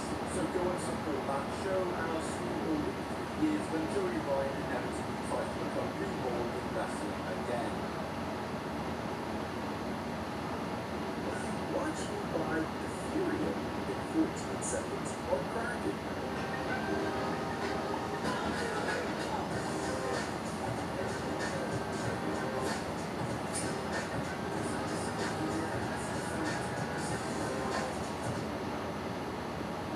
Well, now, skip the hassle and risk just seconds with Parent's new AI tool, a game changer in setting things up. Simply upload your photos and let our AI handle the rest. It instantly creates the perfect listening for you. Download Parent now and experience the magic of AI-powered hosting.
Wow. Zsa Zsa. In 5 minutes, we're gonna be at the 4-hour mark.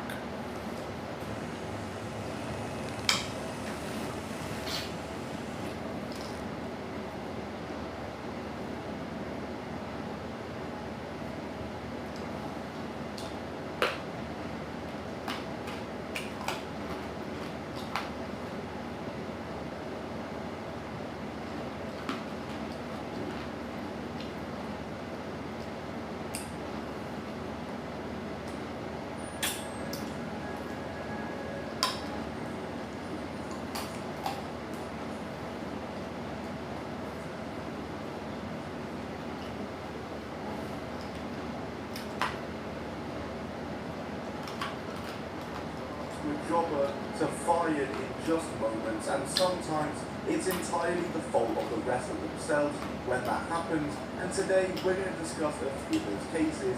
So like the video and let's talk about it. Let's talk about WWE wrestlers who killed their careers in seconds.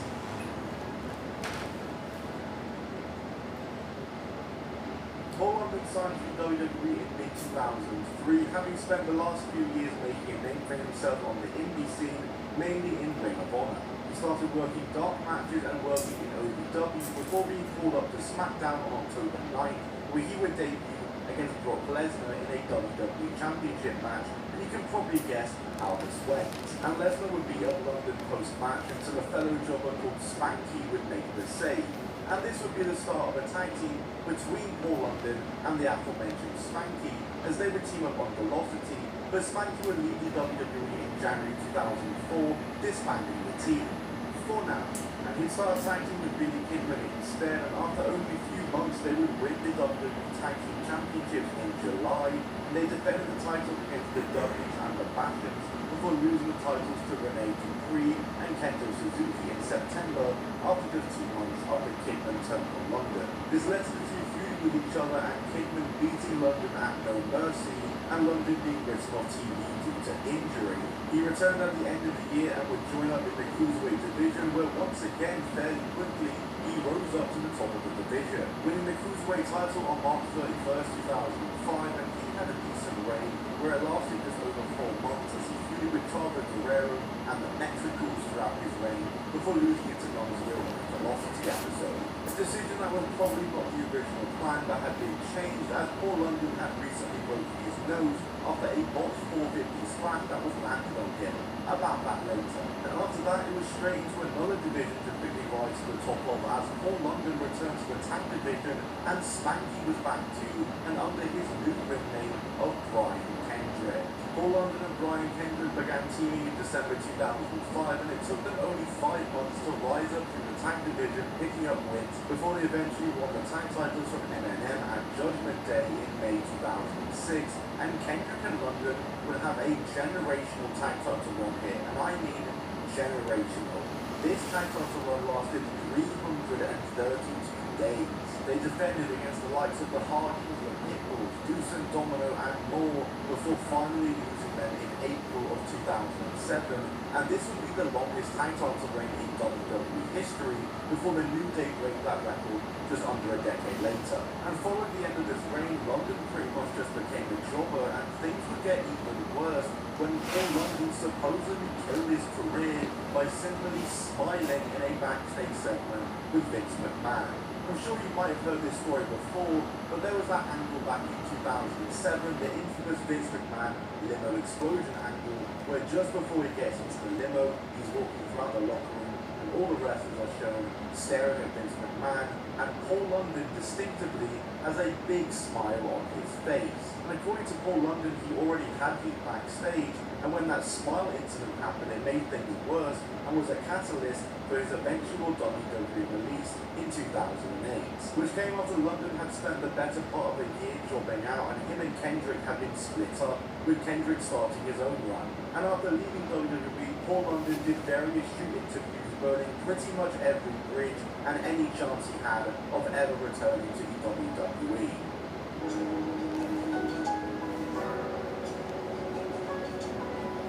Juventud Guerrero has had a long and tenuous wrestling career, wrestling all over the world, and to this day is still actively working. He between signing with WWE in 2005, having worked in ECW, WCW, and TNA prior to finally joining WWE.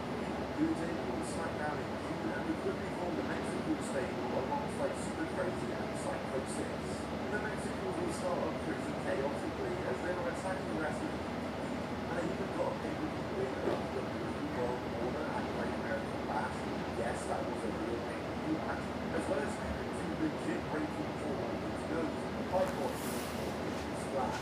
And after Great American Bash, Mexicans would mainly start appearing on Velocity as they feuded with Montio and Vito, even Montio's cruiserweight title. Moving to the winning battle royal in October to become the number one contender for the belt. At No Mercy, he was defeated Montio to win the WWE Cruiserweight Championship. Moving to the defend the title against Paul London on Velocity, then Luther at a live event in Italy back to Montio before winning it back again later on SmackDown. Apparently, though, also around this time, moving to Guerrero was also catching heat for his attitude backstage and his stiff working style, in particular injuring Paul London. Apparently, his heat was so bad that Super Crazy and Psychosis distanced themselves from him backstage so that they didn't catch him as well. And moving to Wood was the title to Kid Kat at Armageddon in December, and then on January 6, 2006, it was announced that the had been released. Now that evening, his final match would air on SmackDown as it was a rematch with Kid Kat, where in this match he was allegedly sandbagging Kid Kat, and he also hit a forfeit smack on him, which was a bad move, because of him hurting Paul London the win. Any chance of his future return was killed with this match, but heck, the guy is still going to this day, and he was even on AEW in 2021. They should do him as a new release.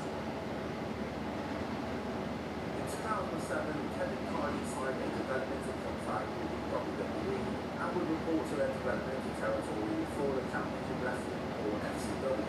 He originally started using the ring name of Kevin Carney, his real name, but in September 2008 he would change his ring name to Carson Oakley. He started teaming with Scotty Goldberg, aka Cole Cabana, who challenged the Hart Dynasty for the Florida Championship in November unsuccessfully, and then in early December he would go through another rebrand and another name change, now calling himself Alex Riley and playing the gimmick of a college football job.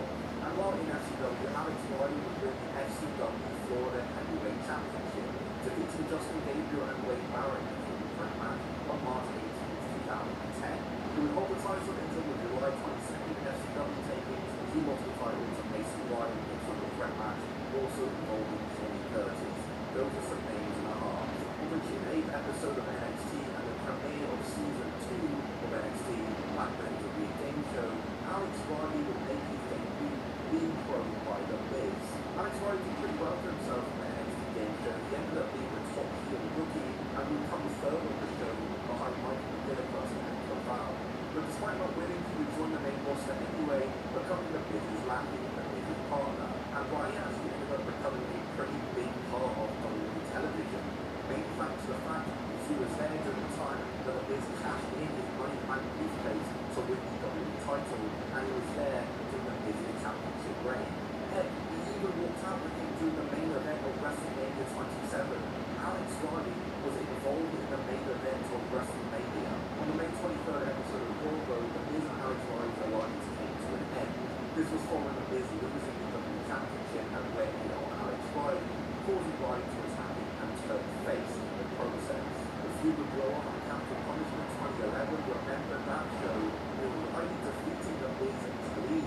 So yeah, Alex Riley had just defeated the guy that was just WWE Champion clean.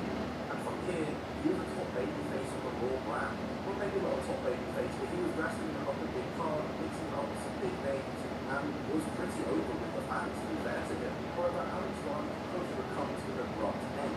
And apparently, it had something to do with a backstage incident and some backstage troubles between himself and none other than John Cena. Arn Anderson, who was an agent in WWE at the time, but recalls the incident, saying the following: he seemed to gel well when he picked with The Miz in 2010, but there's a famous story that he was offered some help from John Cena and seemed less confused or interested, which would have immediately made a way back to the locker room and to the office. And I'm sure it was around the time that his water got cut off. In October 2011, Alex Riley suffered a hip injury that left him inactive for a few weeks, and when he came back, he was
eventually released from the company on May 6, 2016.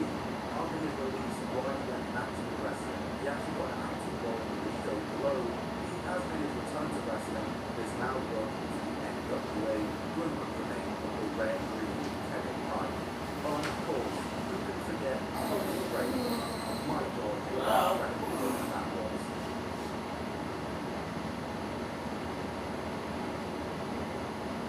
Kevin Patrick showed his wrestling debut in 1982. He mainly wrestled in the Tennessee, Montreal, and Pacific Northwest territories. And throughout the 80s and early 90s, he wrestled for like World Class Championship Wrestling, Mid-South Wrestling, New Japan Pro Wrestling, the American Wrestling Association, and Frontier Martial Arts Wrestling. He would make his first appearance in the WWF in 1989, when he received a trial match on Suit in 1989. We'll have another match with WWF a night later, when WWF decided to pass on him and not sign up for the company at this time. He received a second tryout match with WWF on May 6, 1991, following the closing of the American Wrestling Association. The while he wasn't signed immediately, he would officially join the company in early 1992, returning to WWF under the name of the Nails. Really said in the end to be all cool in the 90s, you know. And throughout his time as Nails in the WWF, he was mainly just that he was a lower card guy. He was playing the role of an ex-convict who his promos were alleged to actually be abused by Big Boss Man, who was a former prison guard in incarceration. And while he was only using a job in the WWF, Nails still had some programs with Sergeant Slaughter, Big Boss Man, The Undertaker, Ultimate Warrior, and even had a few matches against the WWF champion at the time, Bret Hart.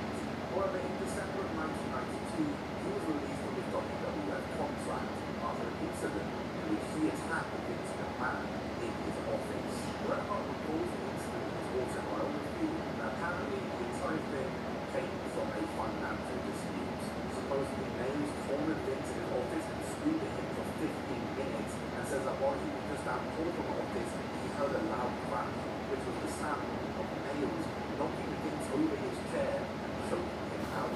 This led to a series of lawsuits between Nails and the WWF, with Nails alleging that he had been supplied steroids by Vince McMahon, and he also filed a wrongful termination lawsuit claiming McMahon had sexually assaulted him. The WWF would file a counterclaim against Nails, but both suits were later dropped. Assumingly, he just disappeared from the wrestling industry following his filing in WWE.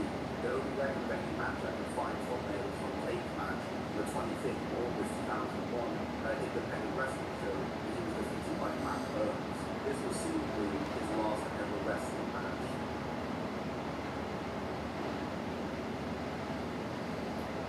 What a throwback this entry. Remember the days of Daniel Bryan when you get mentioned in every single wrestling list? We are so bad. His first exposure to a wrestling audience was when he was mentioned for leadership of WWE Top Enough. This, of course, being a $1 million Top Enough, where the winner would receive a 4-year, $250K a year deal with WWE.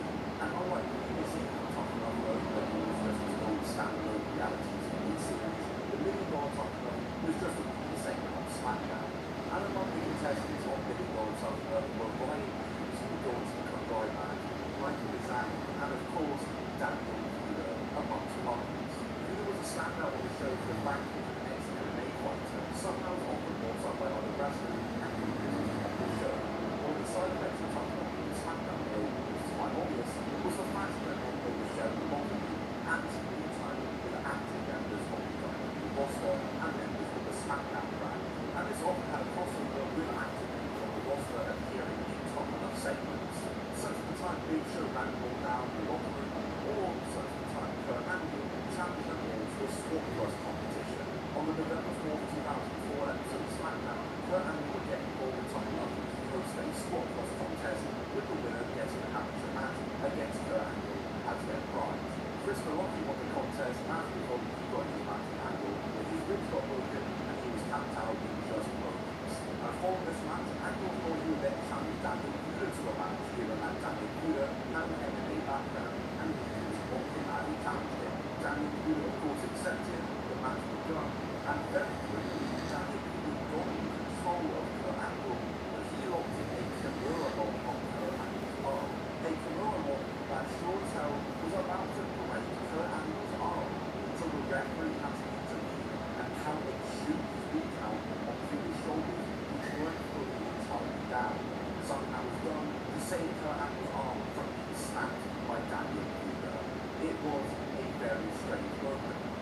best top line continued, with Daniel Hughes going on to win the contest and win that 4 years, 150k contract. And he would make his official debut for WWE in the Royal Rumble match 2005. And when he entered the Royal Rumble match, he was given a very warm welcome, to say the least. He entered at number 3 and would spend 4 minutes getting chopped up by Eddie Guerrero, Chris Benoit, and Hardcore Holly, before he was knocked out by Hardcore Holly in the first elimination of the match.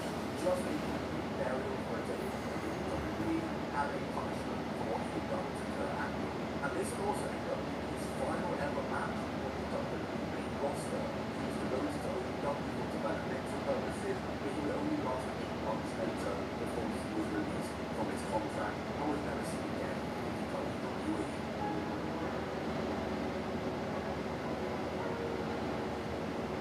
You probably might be wondering who on earth Robbie McAllister is, and I would blame you. His most famous WWE moment was how he got fired, and it technically didn't even happen in the WWE. We'll get there, okay? So Robbie McAllister was one half of the Highlanders, a Scottish tag team made up of himself and his brother Rory McAllister. They made their wrestling debut in 2001 and he wrestled on the English for a few years before in 2005 they were signed to WWE. They signed in July and reported to OVW, which was developmental at the time, and they spent only a few months in developmental before their main roster debut started getting teased in 2006. And sure enough, in July 2006, they were made their debut on Raw.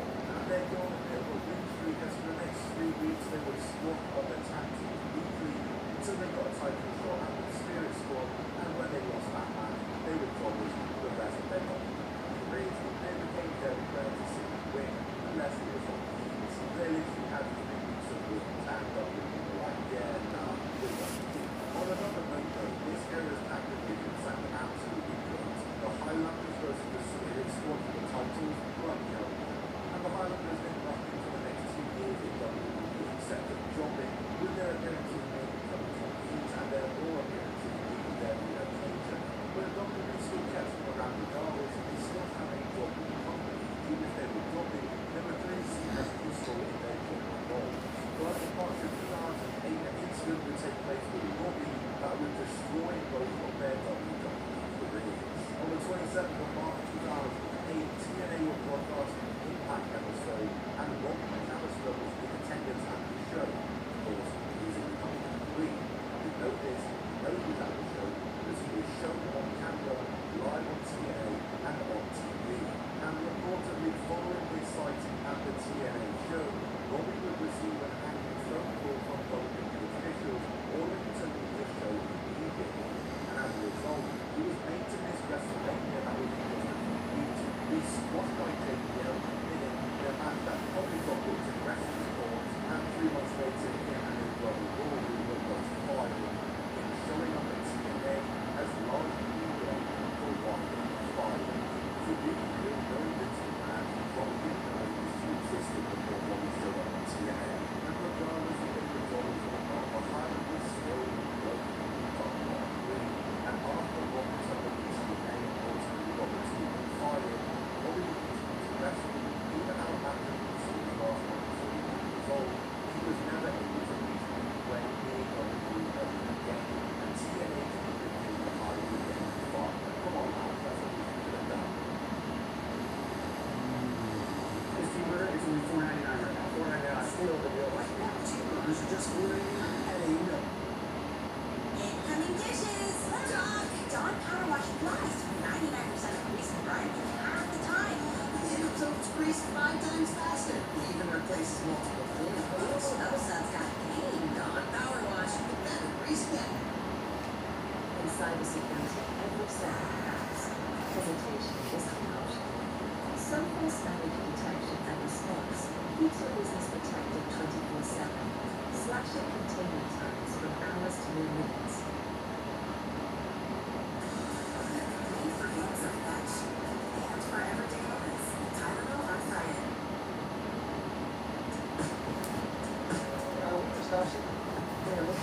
Kia Sportage Hybrid can go up to 775 kilometers with a stop for gas. Welcome to the future of fuel efficiency in the new Kia Sportage. Kia, we're gonna be inspired.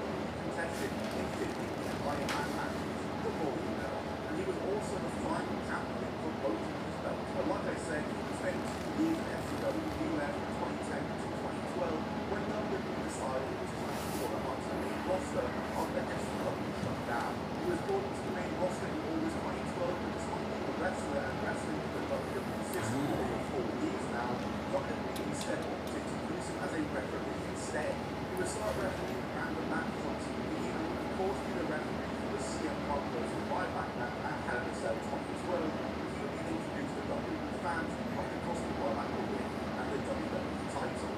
Brad Maddox would explain his actions, stating that he always dreamed of being a WWE wrestler but kept on getting rejected, so he forced Ryback to find a name for himself and get a job with the WWE.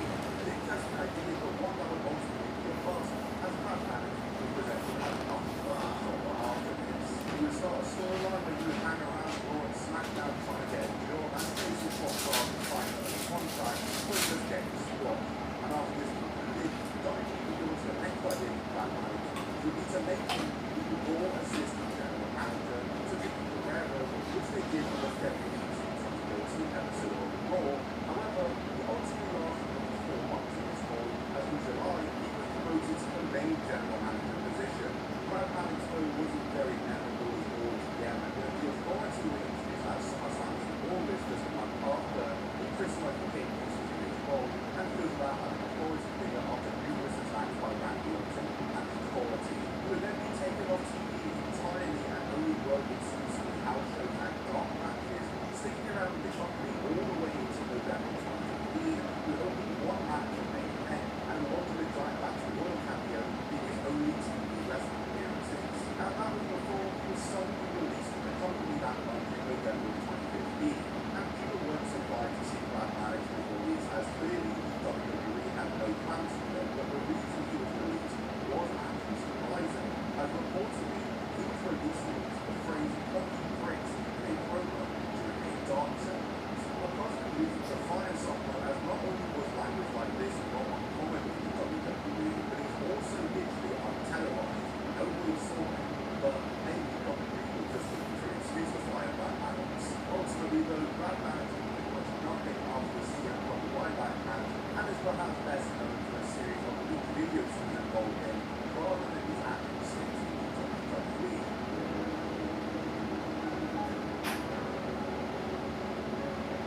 Robson Matthews, otherwise known by his real name of Josh Draggle, was a contestant on the 6th season and 2015 edition of WWE Tough Enough. If you don't know somehow, Tough Enough was WWE's reality show where hopeful WWE wrestlers would live together and challenge each episode with the public voting for eliminations, and the winner getting a WWE contract. And despite no prior wrestling experience, Josh was very impressive on this Tough Enough season and made a name for himself as the Yeti, accompanied by his signature Yeti call. He was a fan favorite on the show, so much so that he would win the whole damn thing, making it to the live final of the show and beating out Buckle Up CZ to be the men's winner of WWE Tough Enough Season 6. In September 2015, he was assigned to NXT and began reporting to the Performance Center, and in December 2015, he was starting making appearances on live events. His name was revealed as Robson Matthews, with official debut as Rocky 2 and that anticipated. However, something you might already be aware of is that Tough Enough is completely cursed, as the majority of Tough Enough winners, most of the time, usually don't go on to 2.1 WWE, and he often met with hostility from the rest of the WWE company. That was Judah, for example, and fans wondered if it would be the same case with Josh, and sure enough, Robson Matthews' career would become completely cursed after one fateful day on Twitter in January 2016. On January 18th, Josh was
would take Jason, Jane, and Keith Dolan under a whip and export the toxic attraction. And the toxic attraction found great success as a Halloween attraction won JC and Keith's first one in NXT Women's Tag titles for Ashley Rose defeating Raquel to win the NXT Women's Championship, her first and only title ever.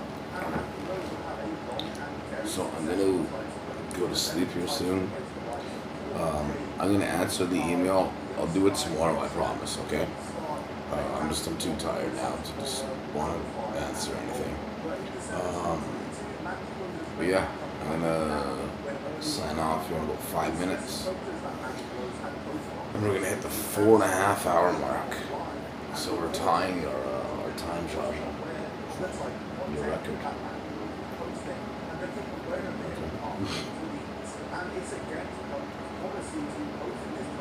See, I promise you I will answer the email tomorrow.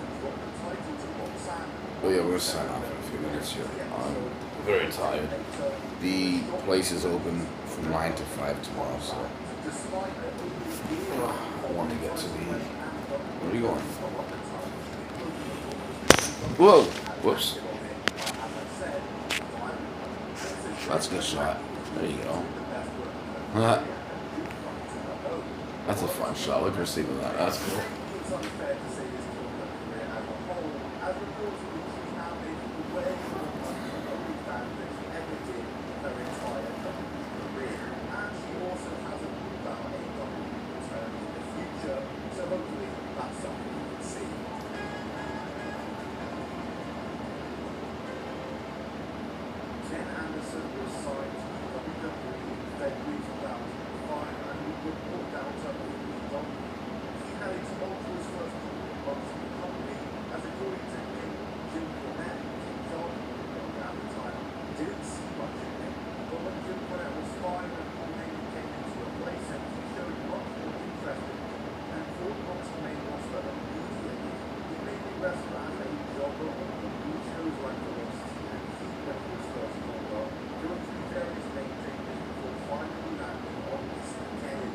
Mr. Kennedy would make his SmackDown debut in August of 2005 and would begin a win streak for himself. Man, this win streak would last for 4 months before he was finally defeated by Eddie Guerrero in Denver. And Mr. Kennedy attacked him post-match and looked like a program was going to be started. But tragically, Eddie Guerrero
wrestling company was to have had just 2 weeks of formal training and in the performances and the matches it very clearly showed she was called up far too quickly.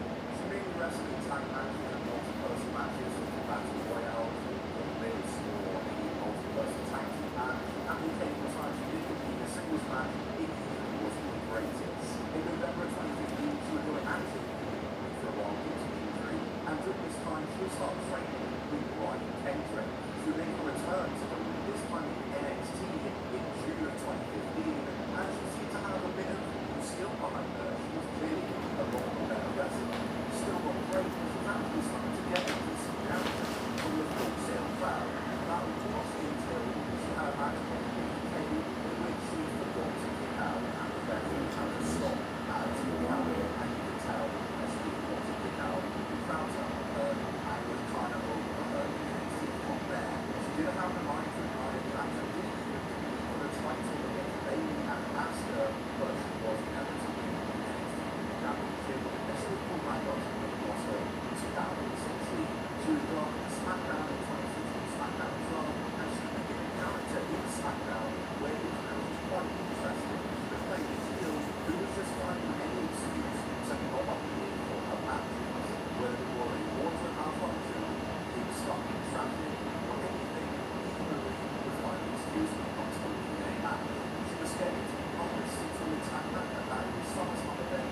However, she would be replaced by Nikki Bella as she was suspended for 30 days on August 18th for violating the company's wellness policy.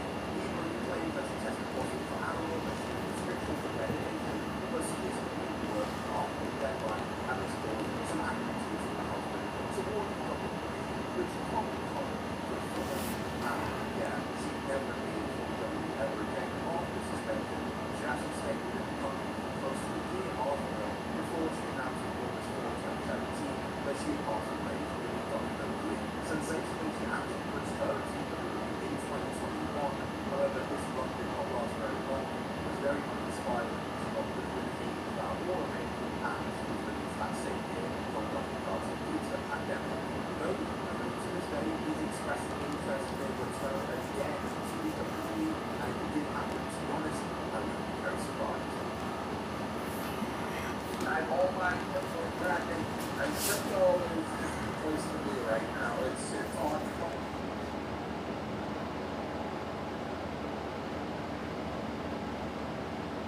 WWE has existed for a long time. That means they have had many wrestlers come to their doors. Yeah, I guess almost 3 times. Get egos, get characters, and sometimes that doesn't fare well in a backstage environment, and many WWE wrestlers of the past became notorious for their backstage antics and essentially being hated backstage.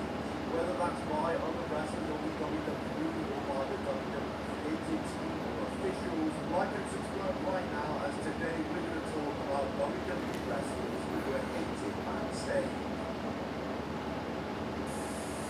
Sabre would make her debut with the WWF in 1996. She had no prior wrestling experience, but her real-life husband at the time, Mark Mero, had just started working for the Federation as well.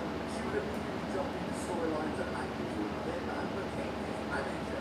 She'd stay his manager until he suffered an injury in February 1997, and she would become a solo act. He wasn't really wrestling or anything, but rather just appearing in segments, and became very vocal with the fans on her own. And when Mark Mero returned in September 1997, a storyline would begin between the two where there was tension growing because Mark Mero was jealous of the spotlight that Sabre was getting. This is where we see Sabre start wrestling for the first time, and safe to say her ring work was less than stellar, but the WWF was still intent on pushing her and were building her up to look strong.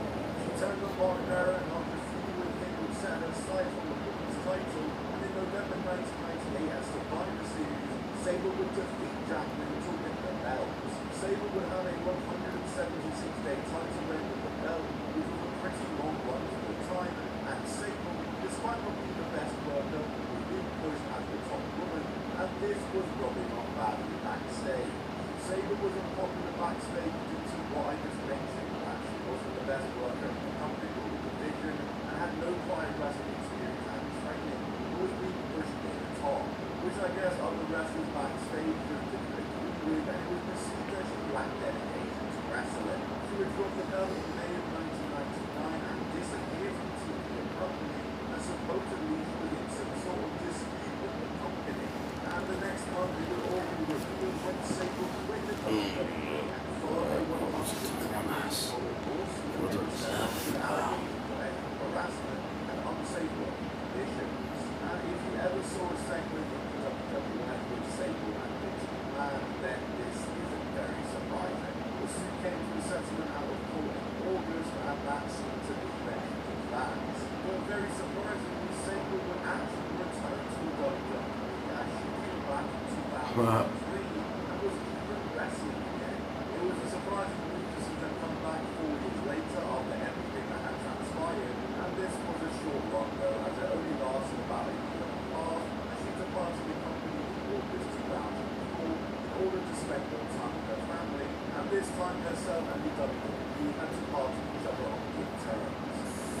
Before even entering the world of wrestling, Matt Riddle was an MMA fighter who turned Northern fighter in the UFC and a fairly successful run in the UFC. Well, sort of. Let me explain. He first appeared on the Ultimate Fighter in 2008, which explains to fan wrestling terms is essentially the UFC was talking about. He went 1-1 on the Ultimate Fighter and was given a UFC contract despite not winning the series. He would then fight 12 times in the UFC up until 2013. They fight record of 9-3. But his record is actually 7-3 due to 2 of those fights being changed to no contest after he tested positive for marijuana in post-fight drug tests for both of those fights.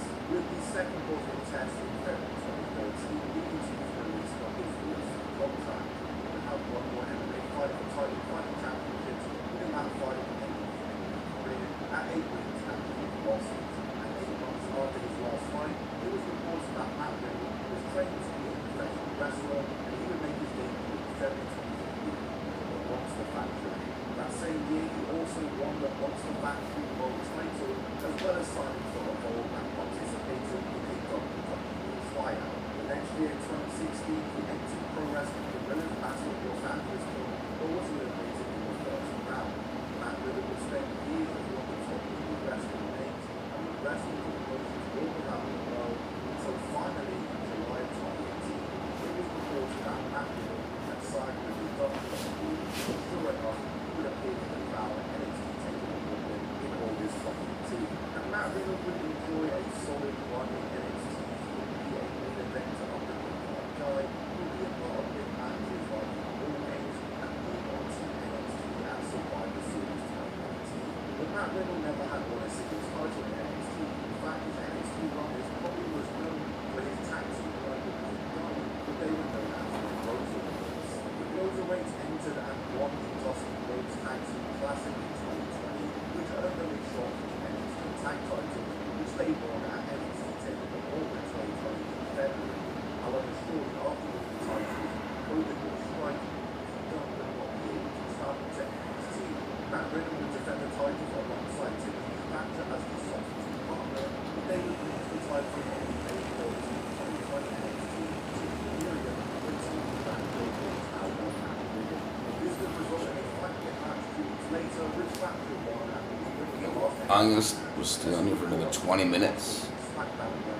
Because in 20 minutes we're gonna hit the 5-hour mark. And then I go to sleep. So 20 minutes, Josh, we're 20 minutes away from the 5-hour mark. New world record. Alright.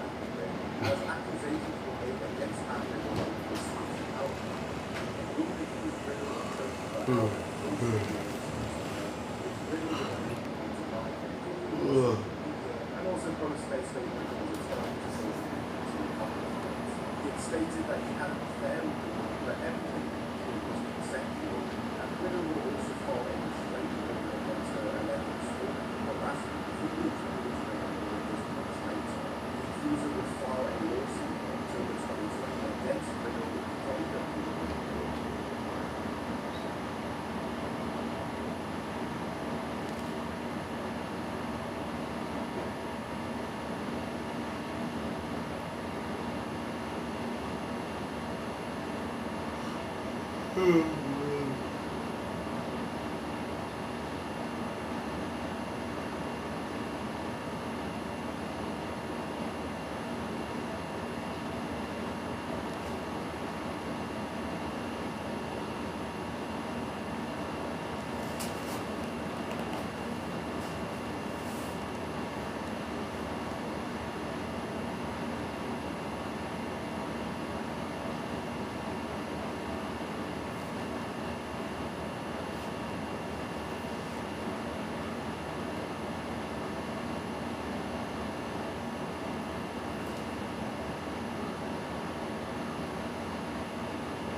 wished you could freeze them.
Yeah, 15 minutes, Sasha. I like this train.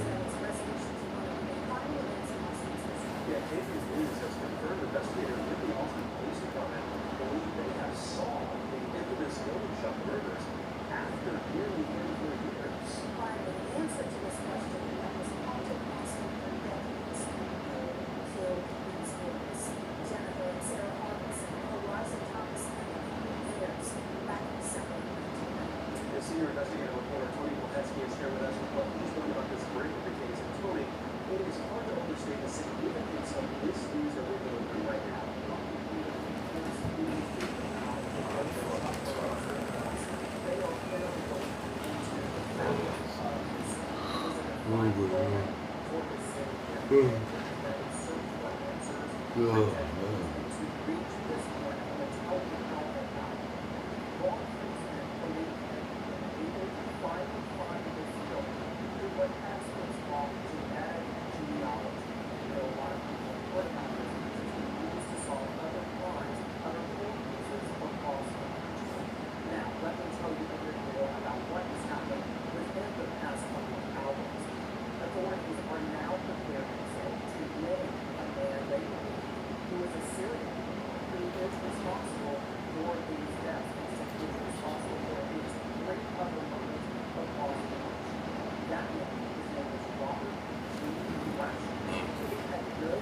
All more minutes, and then calling it a night.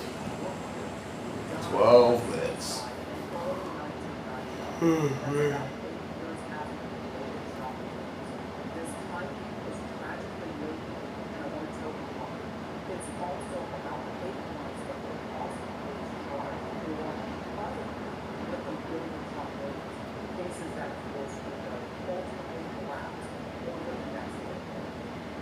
This afternoon, it is our understanding that law enforcement has been in touch with the families of the Golden Shop victims to inform them of this development that has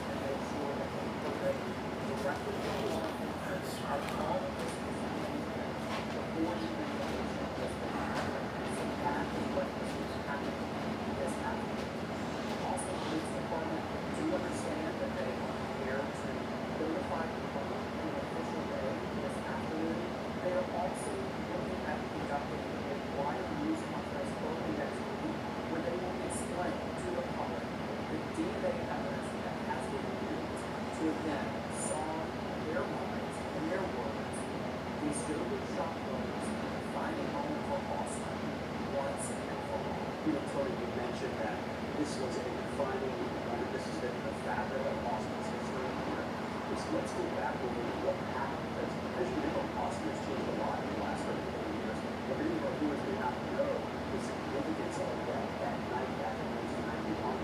Yeah, 1991, and I can't believe it's the workshop. Not very long before the actual North Austin, but some way. At that workshop, again, December 1991, and it's others who were the younger sister of one shooting areas. Authorities said that around closing time, the gun came in and forced the girls to step in and out of the shop.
Alright.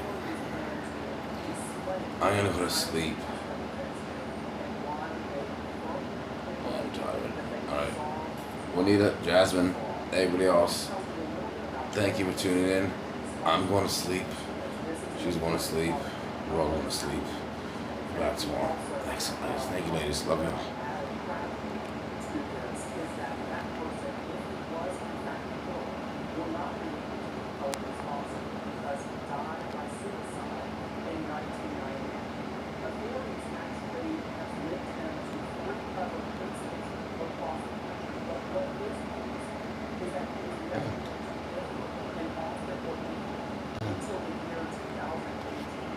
There we go.